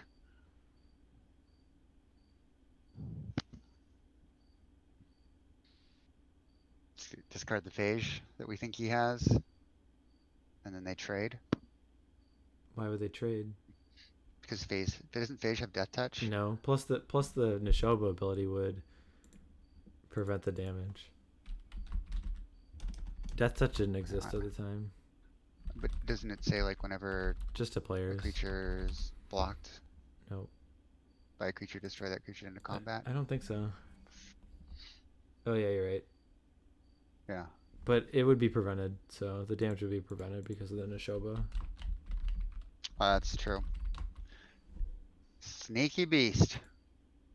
That might be what he's looking up. Yeah, actually, like Andrew could block 7 times and it would still stick around, and it would remove a counter even if you can't. I think it's still.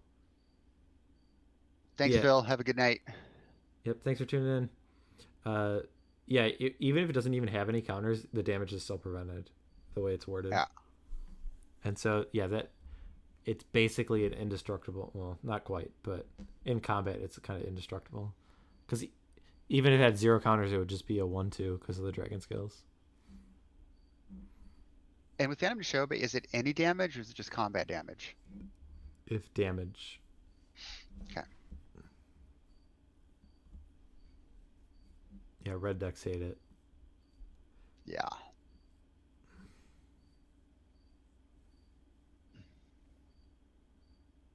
I mean, I don't even know.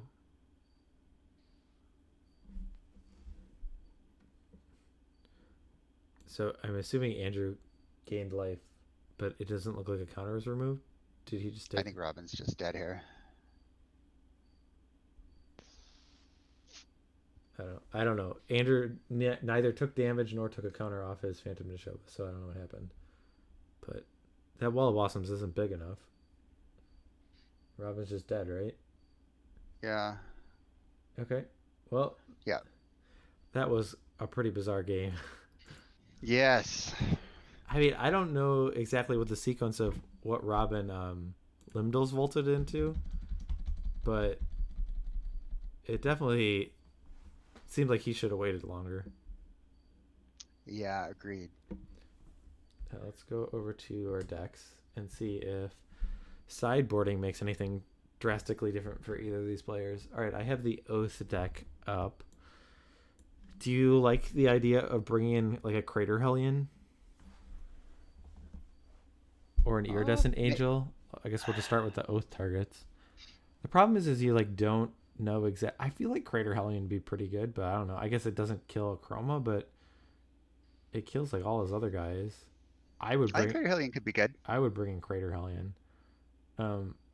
Is Iridescent Angel good? I have no idea.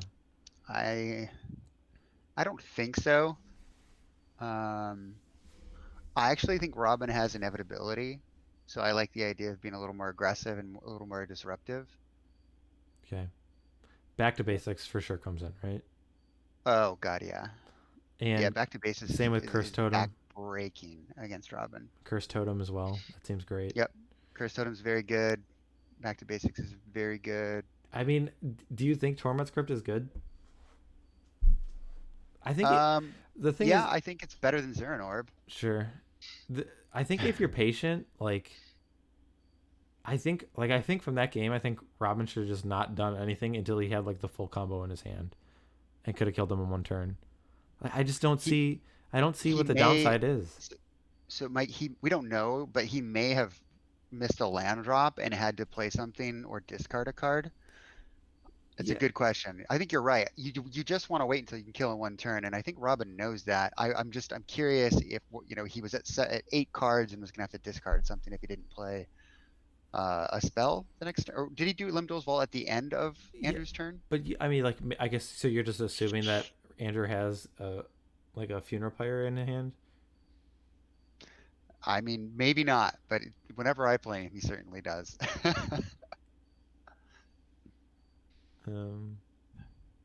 Yeah.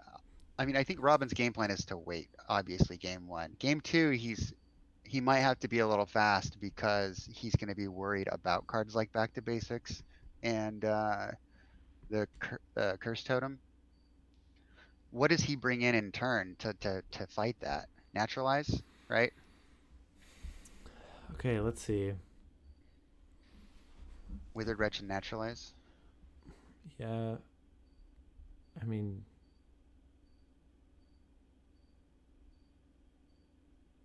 especially Naturalize is pretty good against like that waiting plan, right? Mm-hmm. It's almost better than the discard spells. Yep.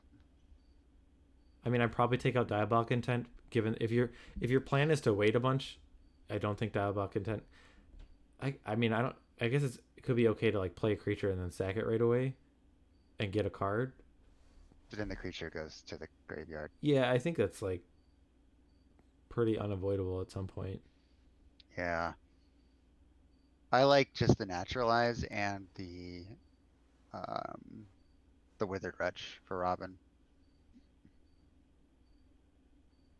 I think that's what I would board in. What about you? Yeah, that seems fine. I was trying to think if you could ever like Spore Frog Loop.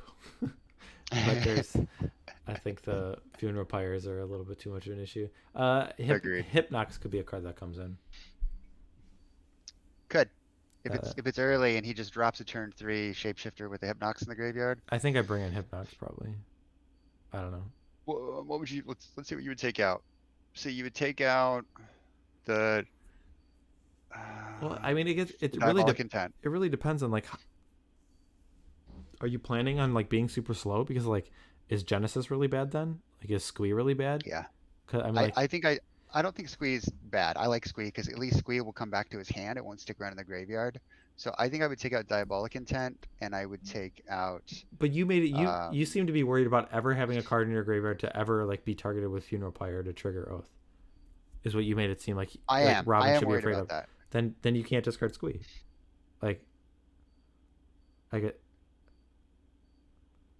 I mean, I don't think it's that big of a deal to actually put cards in your graveyard. But I don't know. I think I would take out Genesis, Diabolic Intent, Unearth. Sure. And I mean, the Phage combo is actually not very good. There's a bunch of Moments piece. You could probably cut those. I don't know. Yeah. But then, yeah, I think we had talked about this before. But then, if you're just worried about certain situations of things getting weird, and you somehow a Triskelion gets exiled or something, and then you're just pretty much out of ways to win. But Yeah, if it gets exiled, then you're in big trouble. yeah, I don't know. So it'll be interesting. It just, I mean, it seems like every time we talk about it, we're just like, I think this person can't lose, and then they always end up losing. So I guess this was the thing is like, yeah, I don't know. I Yeah, I think this Oath deck is harder to fight than the other one. So I agree. That's why we wanted to ban it. yeah, All right, let's take a look here. Looks like they're still shuffling up.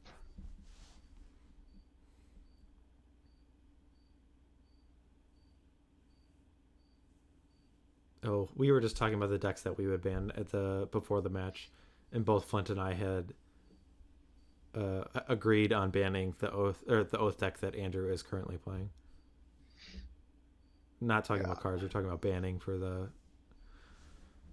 not banning individual cards for the format, just banning decks for the series. Yeah. You okay there? I'm just looking at Robin's list still. The heavy breathing. He's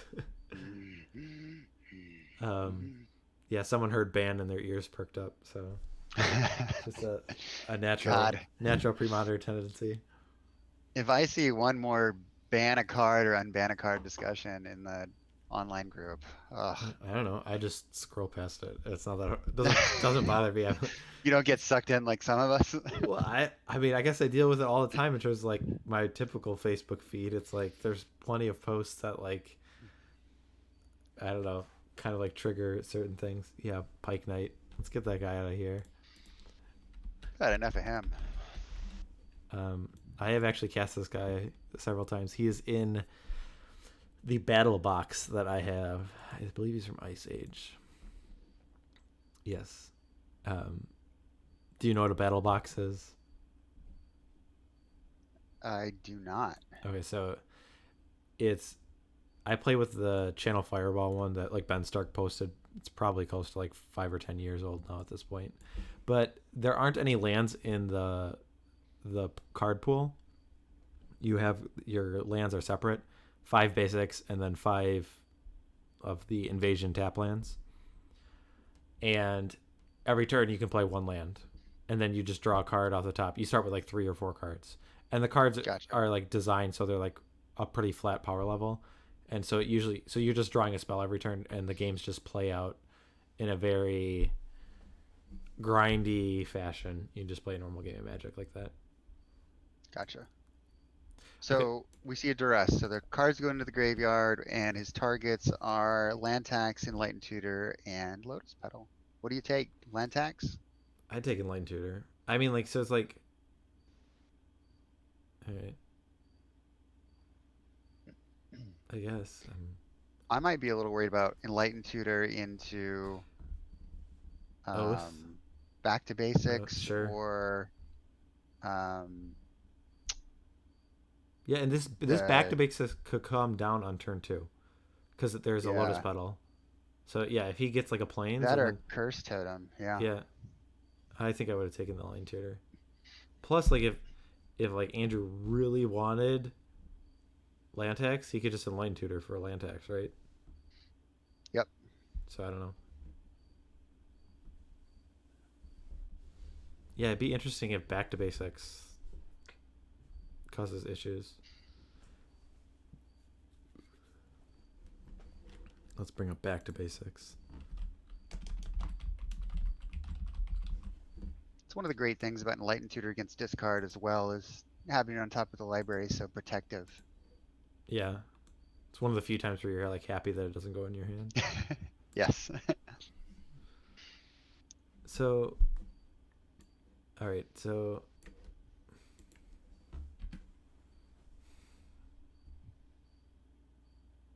this is Andrew's turn too.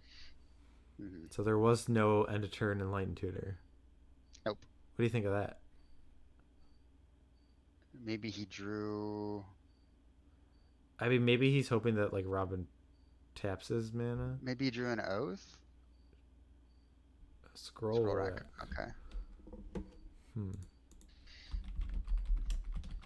Ooh, naturalizes. Would that's tough. Do you save it for a crushing Well, so sideboard card? I mean, the thing is, yeah, like that scroll rack where there's no land tax in play. I feel like it's not as scary. Like, would you? I don't think I I don't would. know if I would. I think I would leave it. He took a damage to cast that. Oh yeah. Sorry. Okay. Yeah, I think I would wait. I mean, if you have another one, then I would be pretty willing to fire off the first one, but Sure. I don't know. My gut instinct is I would save it. I mean, maybe like back to basics or those like curse totems like aren't on Robin's radar right now. He's not thinking about them, but that could come back to bite him. Sure.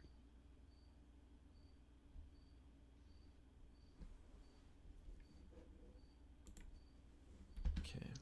All right. So, but now he's got to worry about an end of turn and light and tutor into a seal, right?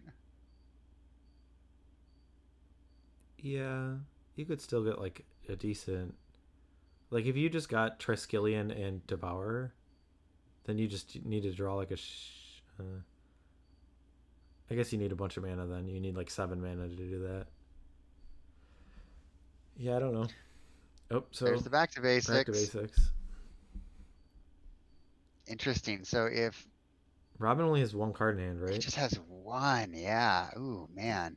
Does not look like he is prepared for back to basics, just given his posturing. Maybe I'm wrong, but all right. So back to basics is played. Right now, it's only keeping 2 lands at bay, but all of Robin's lands are non-basics. That definitely makes. Oh, I thought he was untapping those. That It's gonna buy Andrew a lot of time. definitely makes activating survival really awkward.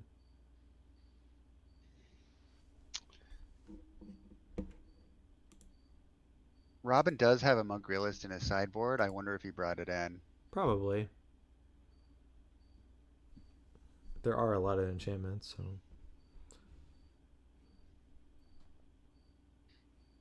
Alright, so if he's got a creature in his hand, he can tutor for a realist. But then he's just got nothing left. And he didn't do it, so is that telling that? I mean, he might not have a creature in hand. Yeah. Doesn't necessarily mean like he doesn't have it in the deck.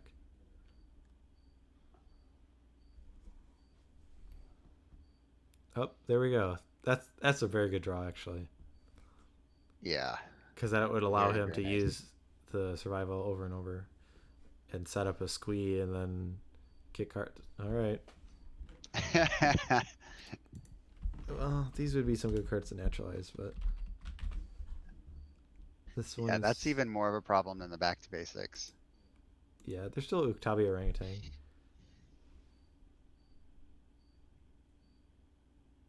I mean, they're both basically like answerable the same way. Sure. It takes one creature. But yeah. But Andrew right now is giving Robin time. Like it's not like he's closing the door in any fashion. He is just playing lands. That's true. And this would be a reason to keep in the Phage combo, right? Curse Totem? Yeah. Well, I mean yeah, but I mean Moment's Peace is still an issue. Absolutely. Absolutely. But I'm So, just saying it's, if you can't activate your creature abilities and you need to win, the yeah, Phage is the other way to win. sure.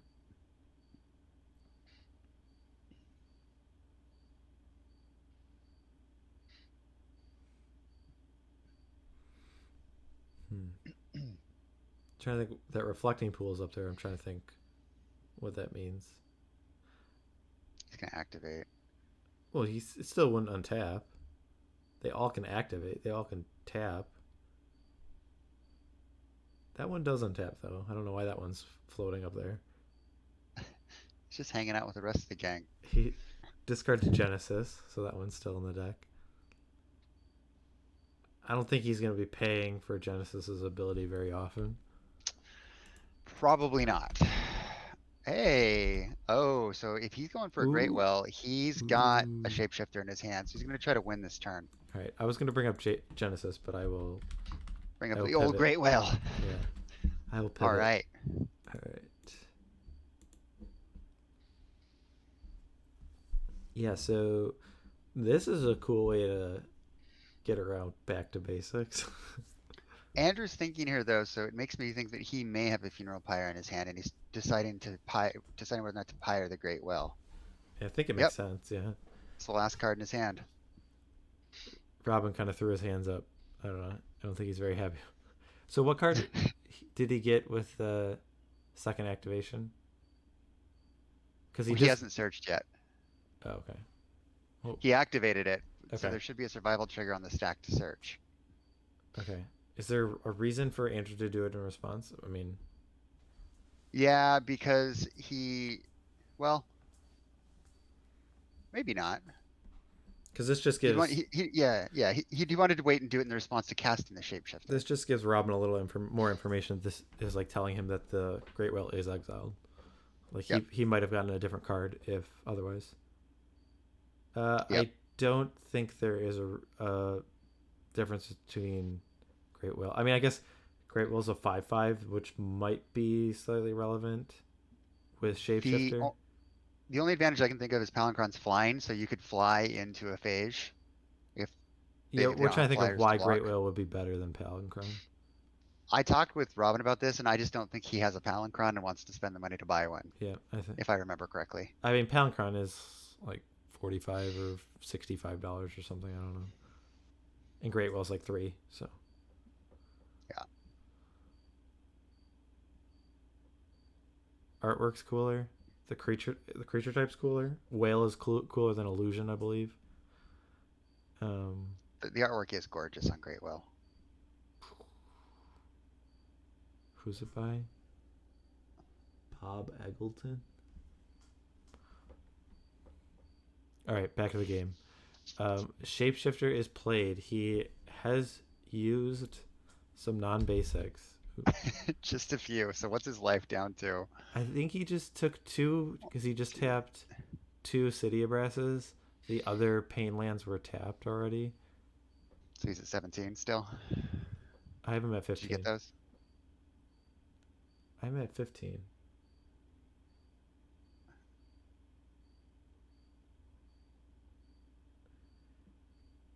Okay, so he took a damage to cast Duress. That's 1.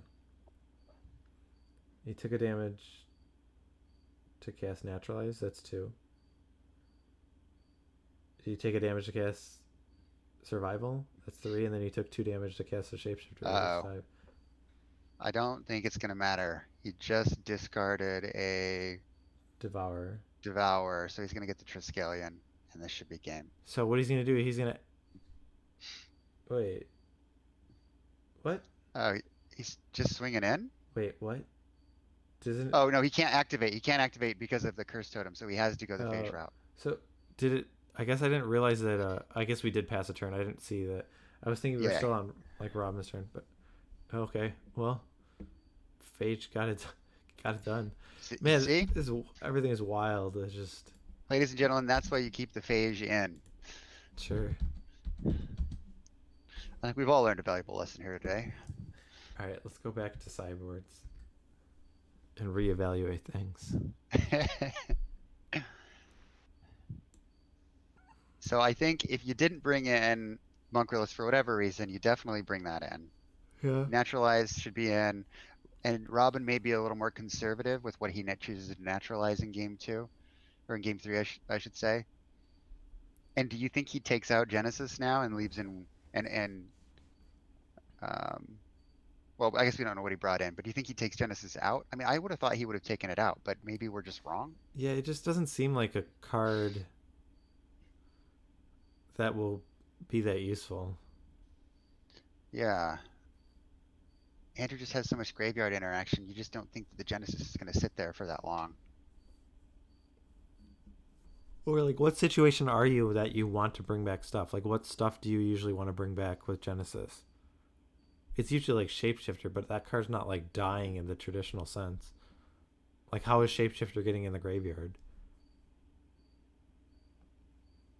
Well, I don't know. It's really not unless it blocks something, right? Yeah.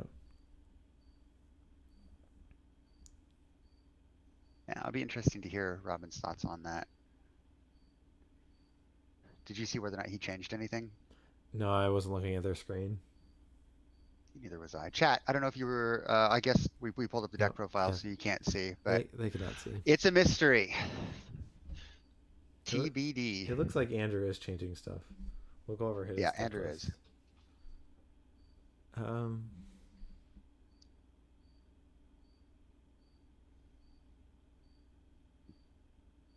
Yeah, I don't know. I mean,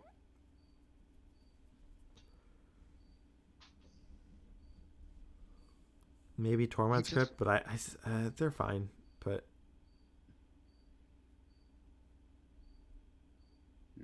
you almost don't need like the dragons. I don't think you need the dragon scales. I don't know. That's a card you could take out. I don't even know if you need the dragon breath, but I don't know. Yeah, I mean, he mainly just wants the back to basics and the curse totem. Tormod scripts are okay. I don't know. The crypts are okay. I think the Crater Hellion's good, but the problem is you just don't know if you're gonna hit it. Yeah. What's he taking out? He takes out Zurin Orb. He takes out maybe Dragon Scales. You could take out Worthy Cause, right? I don't. Oh yeah. Yeah, Worthy Cause does not seem good here. Yeah, I think I would take out Worthy Cause. So yeah. All right, let's jump at least back over once they're ready. They can start. Okay. All right, chat. So we saw basically both those games did not go in either the way that I thought they were going to go. So it's probably not worth my input of what I'm going to predict. So chat, what do you think? Who's going to win this last game?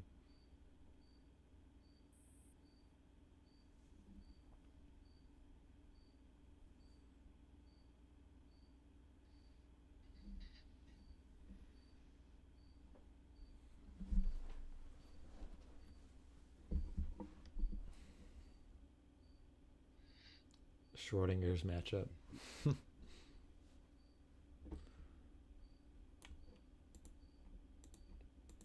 What would be the spiciest way to win with a Volrash Shapeshifter? In this deck? No, like you can add other cards. I actually think the original full English breakfast list was pretty spicy. All right, go over this. I mean, I know I've read this. I don't know if I could exactly. I know. So you attack and You get a Phyrexian Dreadnought. Yeah, well, first you get a Flowstone Hellion, and then Okay. you put 11 or whatever triggers on the stack, and then Yeah. with the triggers on the stack, you discard a Dreadnought, and you just Yeah. trample over for 1 billion damage, Yeah. That, which is pretty sweet. which set And if- is Flowstone Hellion from? Nemesis? Is it Urza Saga? Mm. Oh, that's not the right Exodus? card. It's the Overseer Flowstone. It's from Stronghold. Oh, what's it called? Flowstone Hellion. Is that all right? Hellion. Oh, I did have this one up. There it Yeah. is. There it is. I put Yeah. it away. I'll bring it back up. I brought it. I guess I didn't. Okay, yeah, it does have a 0. Okay. Yeah. So first you use your Cephalid, Ink Shrouder, or whatever it is. Make it unblockable. Then you discard your Flowstone Hellion. You put 11 triggers on the stack. You attack. You put 11 triggers on the stack after they can't block, and then you discard your Dreadnought and you just bash in. Well, because some of the lists used to run Dreadnought in these full English breakfast lists, but I think it's kind of been cut to because usually you just don't need it. There's not very many chances where you just like want a 12/12. But I think I heard people talking about, and I don't know if the person did well. They had both, like it was a Stifle Not Full English Breakfast deck. Did you hear about this deck? I heard about it, but I don't think that they did well. I mean, I Okay. think they were like 2-3 or 3-2 or something. Okay. It would be interesting to talk with them, or if they're in chat, maybe they can give us some thoughts about what worked in the deck and what didn't. Well, yeah, it's kind of like I feel like the Full English Breakfast list is pretty tight to begin with. It's kind of like how are you freeing up space for Stifle type cards? All right, so we're starting off Turn 1 planes. turn 1 planes and then a turn 1 Gemstone Mine from Robin. So Robin has never led with an elf. I don't know if that partially is just weird draws or if it's because he's kind of playing around Oath of Druids. Really strong start from Andrew. A crypt and an oath.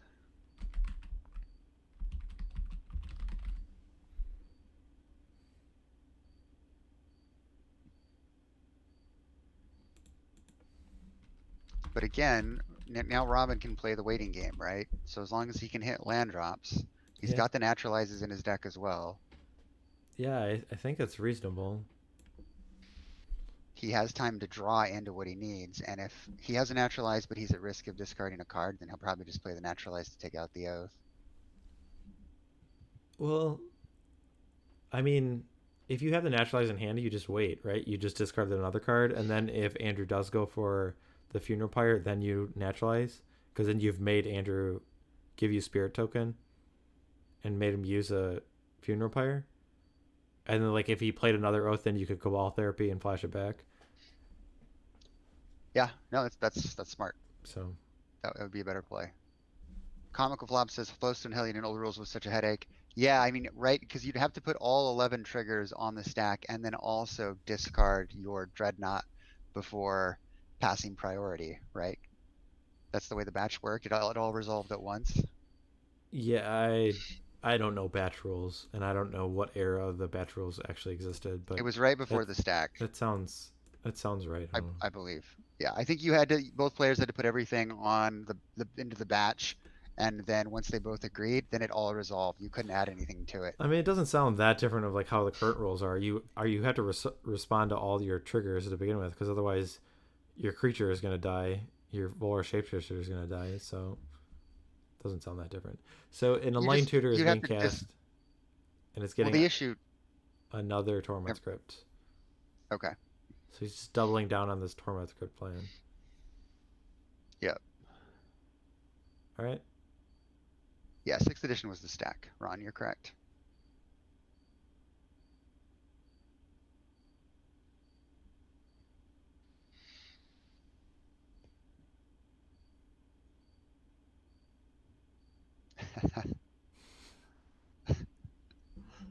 That's a disadvantage that I would be willing to pay, I think. If I could get the Power 9. I'll take that hit. Yeah, I guess. People can laugh at me for not knowing the rules. It's just swimming in my black lotuses. Like Scrooge McDuck style. Yeah.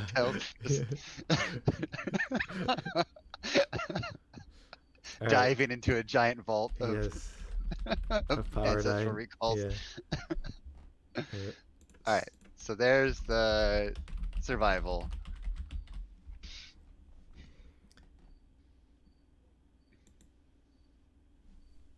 I just realized that both these enchantments were from Exodus. Yep. Ooh, elephant grass? I'm surprised he brought that in. That doesn't make sense to me. No, I don't think it's good enough.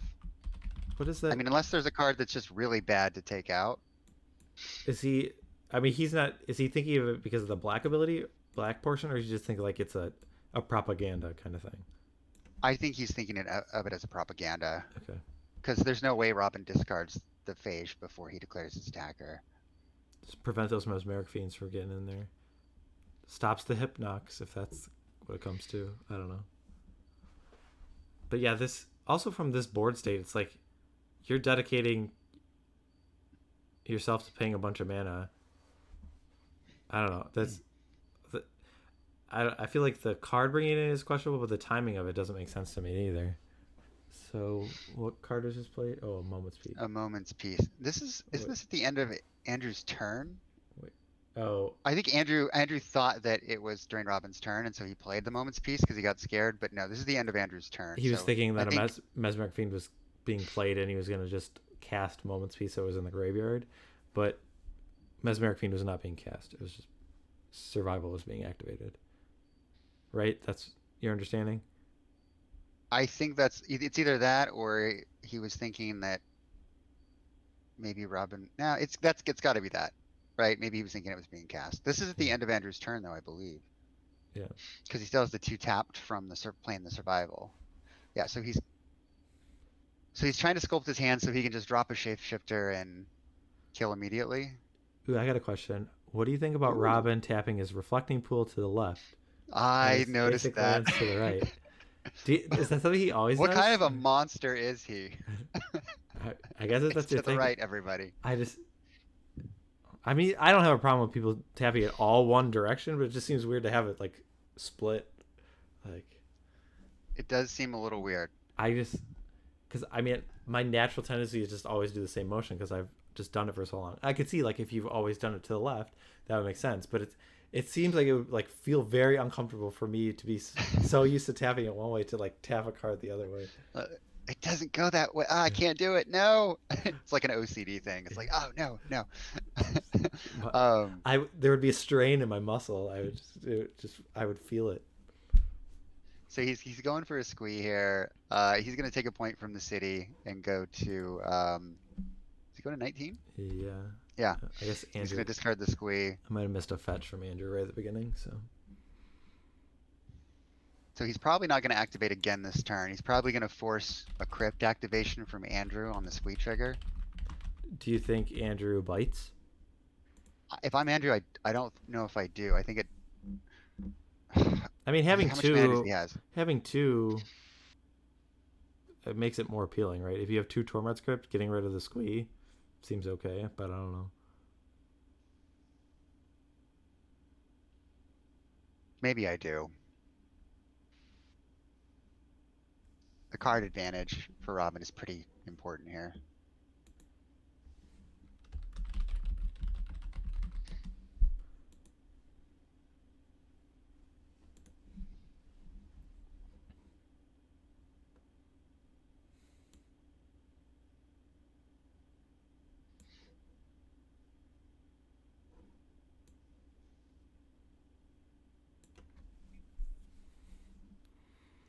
All right, so is he still thinking about what card he wants to get?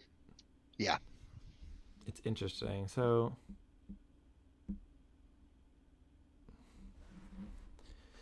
what is he trying to set up? Especially with like 2 Torment Scripts? I think he's just trying to set up the Devour I do not like that. Triskelion kill. Well, it depends on what he has in his hand. If he has a Cabal too. Therapy, it's okay, but like it does not seem worth triggering Oath to kill a Torment Script. So, No, he's gonna do it one more time for Genesis. okay. Interesting. He kept the Genesis in.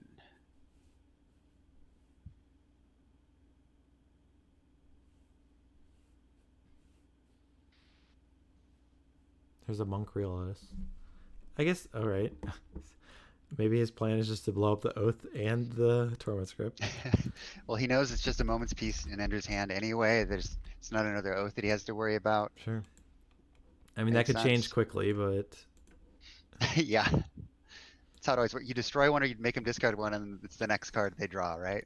I mean, he does have Light Tutor and Scroll Rack and like, I know. so, but yeah. I'm just saying that that's those instances don't happen that often, but they certainly stick out when they do. Sure.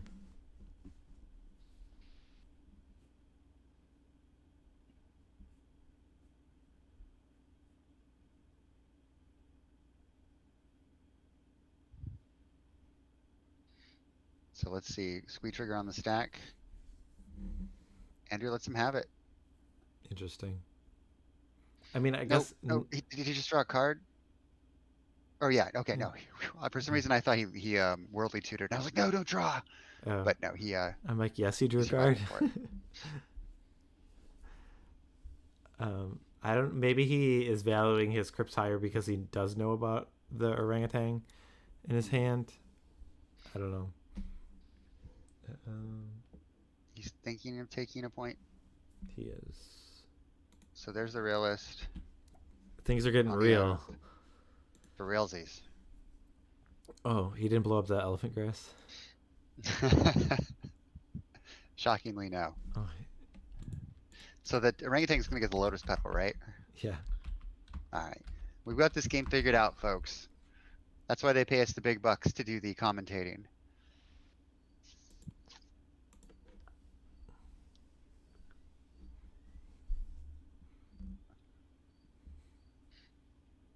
And now we see Hey, now we see a mana rock. a birds of paradise. All right. Are you paying for this elephant grass? Maybe. I mean, if I don't have anything better to do. The thing is, you don't know if you have anything better to do. Yeah, but I can still cast an Oath or an Enlightened Tutor if I draw one. So, Sure. or a Sylvan Library or whatever else he has in his deck. So I think I'd pay for it this turn. That's fair. So, does Robin have any cards in hand? He has at least a Squee. Okay. I think he has more than that too. So Andrew's in a kind of a rough spot here. Yeah, it's like I feel like I don't feel like that. Well, that first crypt didn't really do much. Has he got the Shapeshifter in his hand? If he did, I- he can win, right?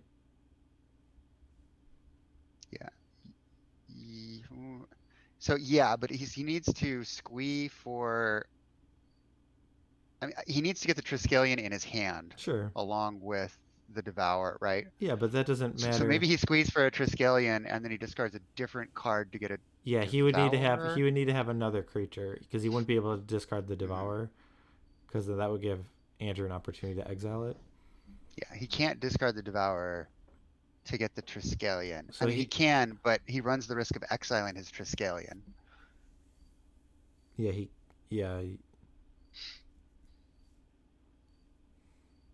Well, no, he needs another creature. Yeah, he's got to get the Triskelion with a creature other than the Devourer.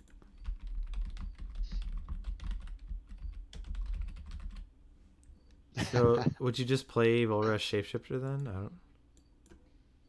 Is there any like reason not to cast this card right now if you have it? If you've got a card in your graveyard that hasn't entered the battlefield trigger, it's nice. But other than that, I don't think so. So he's gonna discard the Squee here. So this should tell us what he's got. Give us more information in terms of what he probably has in his hand.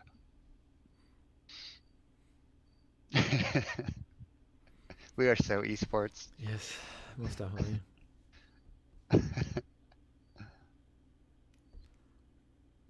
Hash brown esports, as the kids say. Is that what they, sounds like something that grandparents would say. But I've been watching Cobra Kai on Netflix, Oh, and Johnny Lawrence is like out of touch, and he calls it a hash brown instead of hashtag. Okay. So. that makes sense.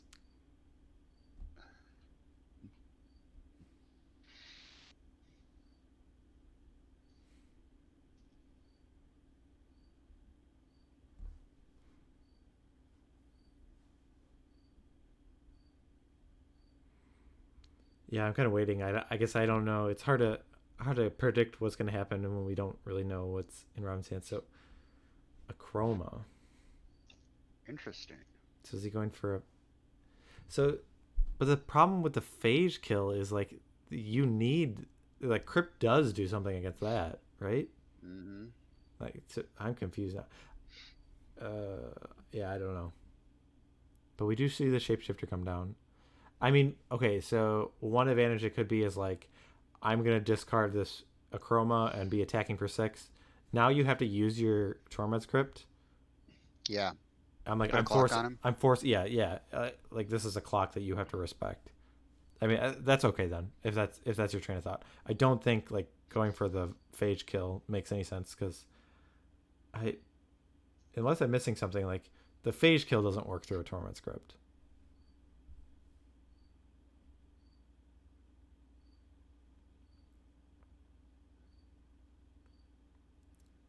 Does Red Chroma not have haste? I haven't played No, very much with her. it has a lot of other abilities. Well, so I guess if first of all, I don't know this.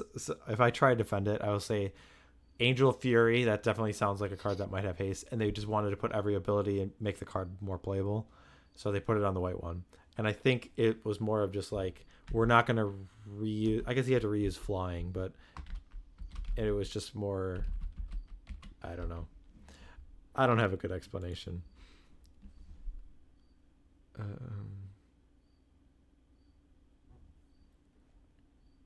Okay, so what happened?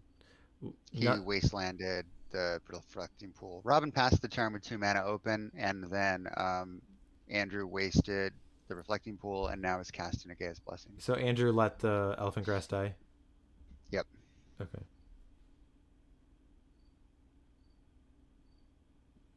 Crypt, Enlightened Tutor, and Oath of Druids going back into the deck. 2 mana left over, so he could cast an Oath or a Crypt here, but I think he just wants another Crypt. I mean, Oath is too slow, right? Like, I guess isn't like Robin gonna kill him next turn? Like, even through a crypt. So, if you're going for the Devour kill, you're gonna get back Squee, right? So you have 2 creatures in hand, Acroma and Yep. and Squee. You discard. You go get Triskelion. And you go get Discard. Devour. You go get Devour. And then you just win. And that second activation, you're not discarding Triskelion. Nope. And so then you discard. So with Triskelion in your hand, you discard Devour, start activating its ability, and then once you have enough counters on it, then you activate the Triskelion. And at any point, if Andrew is interacting with a Torment Script, you just in response remove the rest of the counters from Triskelion. Yep. So Yeah, I mean, I think if Andrew doesn't have an answer, he needs to get rid of the Squee here because otherwise he's just dead. dead 100, but like 100%. I mean, 100% dead. he's very likely to be dead anyways because all you just need another creature, but like on board it just seems like he's dead. So I don't know. He could do the face kill here too, right? I guess Because Andrew only has 2 mana and there's no Moment's Peace in the graveyard. Well, he can't do the face because there's a Torment Crypt in play. Oh, So I guess that was one thing from Andrew's perspective is he can't just do it on upkeep because then he could go get the phage. Yeah. But I still would like rather bluff Moment's Peace than like be dead to just the combo, right? Yeah. Like if I'm playing you and I just crypt you on upkeep, are you gonna go for the phage kill? I wouldn't. I mean there's no reason to. You just go for the. You just wait. If you didn't have another creature, I would just wait and then like I don't know. Yeah, no, I think you definitely wait. But yeah, I think the correct play would be to crypt on upkeep with the Squee trigger on the stack because he's just like we said, he's 100% dead now. Yeah, I don't. And this should be pretty academic, right? So, all right, we see a Devour.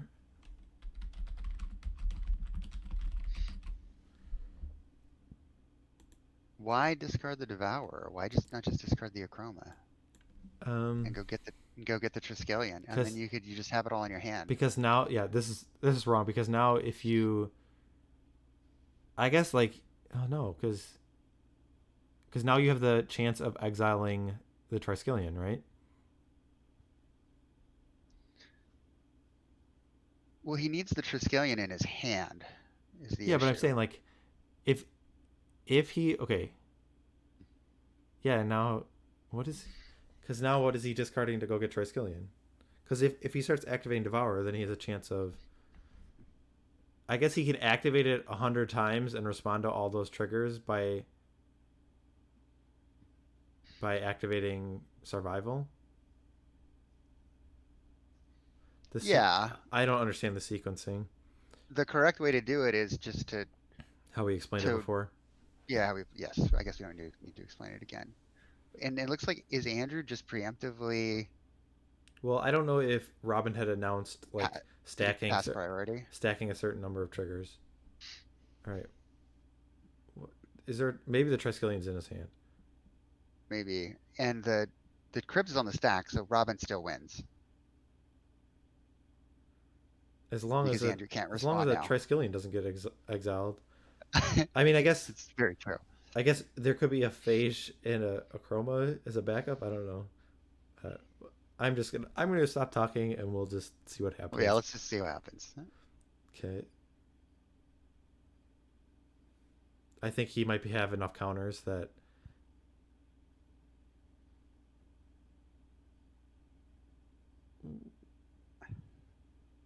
Wow, he didn't have the Triskelion. What? That was brave. That doesn't make any sense. Okay, well, I guess it. He still got there. Okay, I mean, it worked out. Okay. Let's unmute him and chat about this and the game more generally. Okay, yeah, I'll switch over that screen. Maybe we can hear something quick.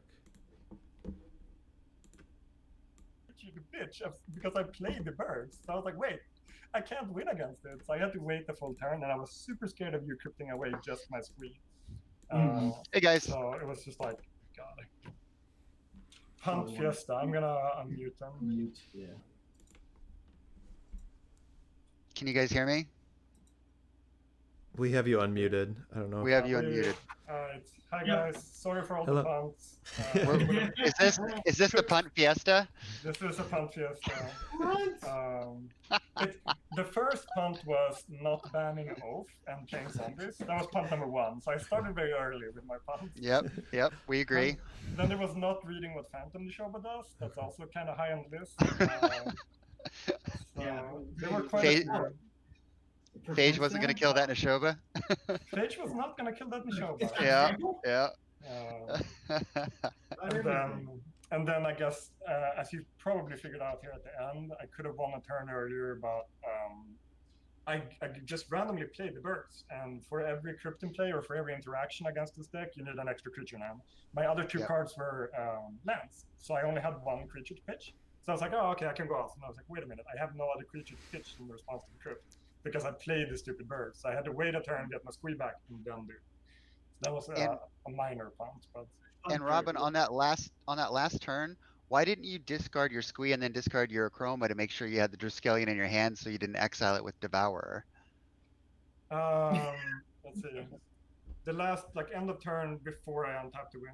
No, once you untap to win. Yeah. The turn you won. You've got a squee and an Acroma in your hand, and you don't have a Triskelion, so why not survival away both to make sure you get the Devourer and the Triskelion both in your hand, so you make sure you don't exile your Triskelion when you activate your Devourer in response to the Crypt. Just get rid of that Chroma first. Yeah. And the squeeze. So you have both. You discard the other creatures. You get both Devourer and Triskelion in your hand, and then you discard the Devourer. Oh, Robin just. I'm here. Oh, sorry. okay. And then, so you have both the 2 combo pieces in your hand, and then you discard the Devourer. Then you start activating it, and then you can discard Triskelion. Yes, then there's no risk of exiling the Triskelion. I felt like he was playing tic-tac-toe. Like, if you get it right, where you have 2 choices to win. I thought you were trying to line up where it's like, okay, if he exiles that, then I have the Acroma to fly over, and I just need 1 green to throw out a Phage and win that way. I couldn't tell if you were playing 2 angles. Yeah, it was. You were punting so much, we could tell with the. Yeah, I think the angle was like I mentioned to Andrew. I'm not a late night person, so my brain is a little fried tonight, but it was still fun. I'm happy that punts aside, it was a fun matchup. It was a lot of weird interactions. I mean, how often do you get to see your funeral pyre yourself? Because I'm not going to play any creatures against you, right? Yeah. And I'm like, well, I'm going to LDV and put an Acroma on top so I can off it into play. And he's like, no, I can wordy cast my own one. What is happening? I guess we kind of joked about that, I guess that's what happened. Because the way after you Limdell's Vault, it was not that impressive of the sequence of plays that happened afterwards. But I guess given your explanation, that makes sense. Okay. So that makes sense. So it was like. That was actually a major punt. The man was right to kill me with the Phage. Yeah, so what I put on, I had a Phage in hand, and what I put on top was a Chroma plus two therapies, which is a super sweet hand if I get the oath. Just put that Chroma in play, draw a therapy every turn. I put a survival at the bottom, to get that happening because I was so excited about Oath. I was Sure. like, this is so much fun. I get to do Oath. I don't play Oath. But clearly his hand was basically nothing, which to be fair, I couldn't know. But his hand was nothing. So if I had kept the survival 5, I would have won just playing 2 more lands, playing survival, and tapping him. So that was a pump too. It's like you've said before. I think I've heard you say this before. Full English Breakfast is one of those decks that's incredibly difficult to play, and you can mess it up really easily. But even if you do mess it up, it's so powerful that you can still win the game. And so respect to you for playing it. And I think we saw that tonight, right? It's a really powerful deck. The first time I played this deck was on a monthly. I tested like 2 games before, and what I say is I punted every turn of every game, and I went 4-2. Yeah, so it's a pretty strong deck. Yeah. Certainly. I gotta run. It's pretty late here, so I'm okay. Too many noises. All right, cool. Thanks so much, Robin. Congrats. We'll see you next week. So which punts did I do you wanted to know about? I mean, that Limdolls, I was like, god damn it. Then I sit there thinking of what he could have. It's like, okay, if he hits a survival and a creature, then he can just untap, play that, get the chroma, get the phage, and be done. I was like, So I couldn't let him have the creature to Oath because he had already said it. He was pretty much stacking the deck in that fashion. When if you hit the right creature, like boom, Oath, and then just.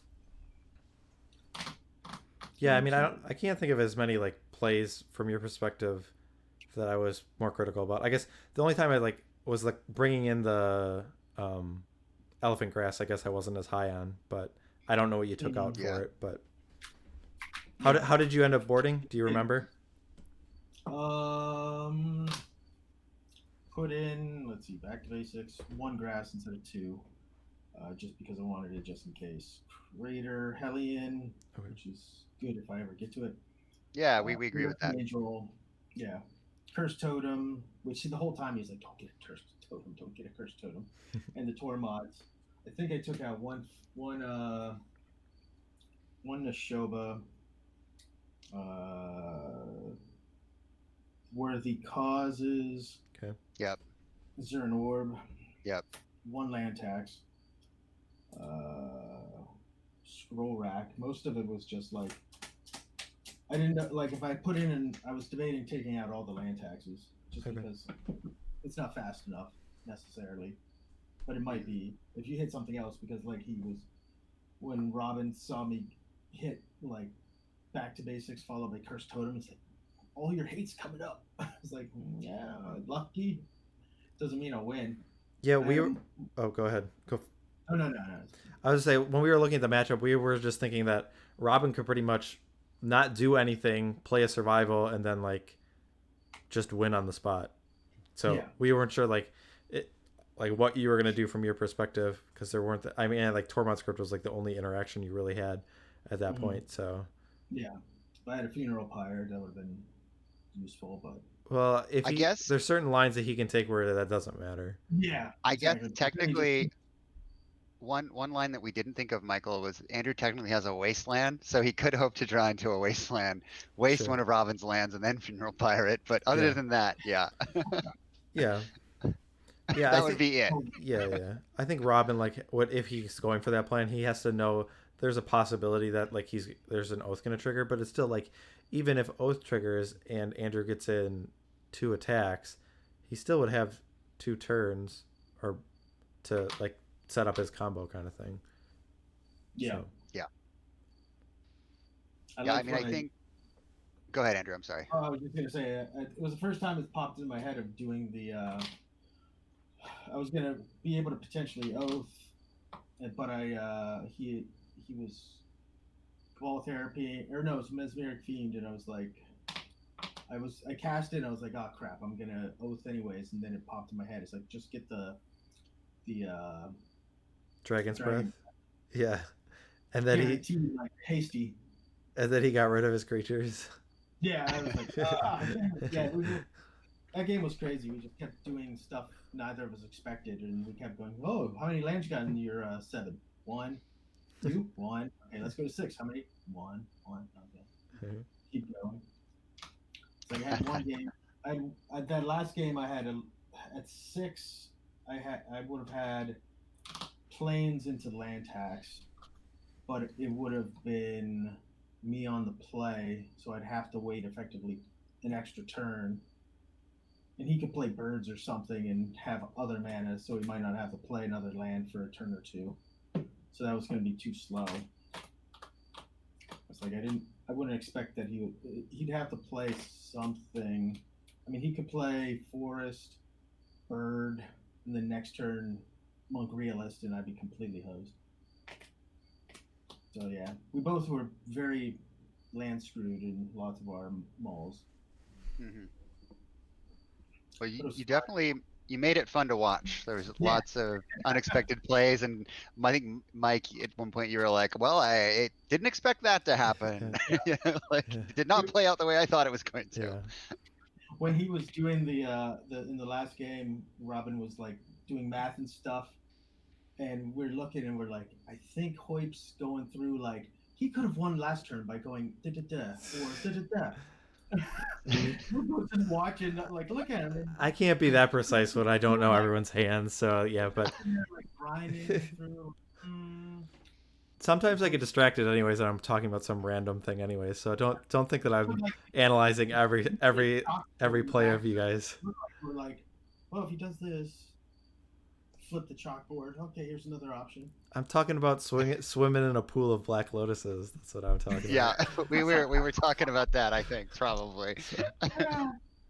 That was a fun game. We both were on the third game. We're like, well, either way, whoever wins, whoever loses, it was a freaking crazy 3 games.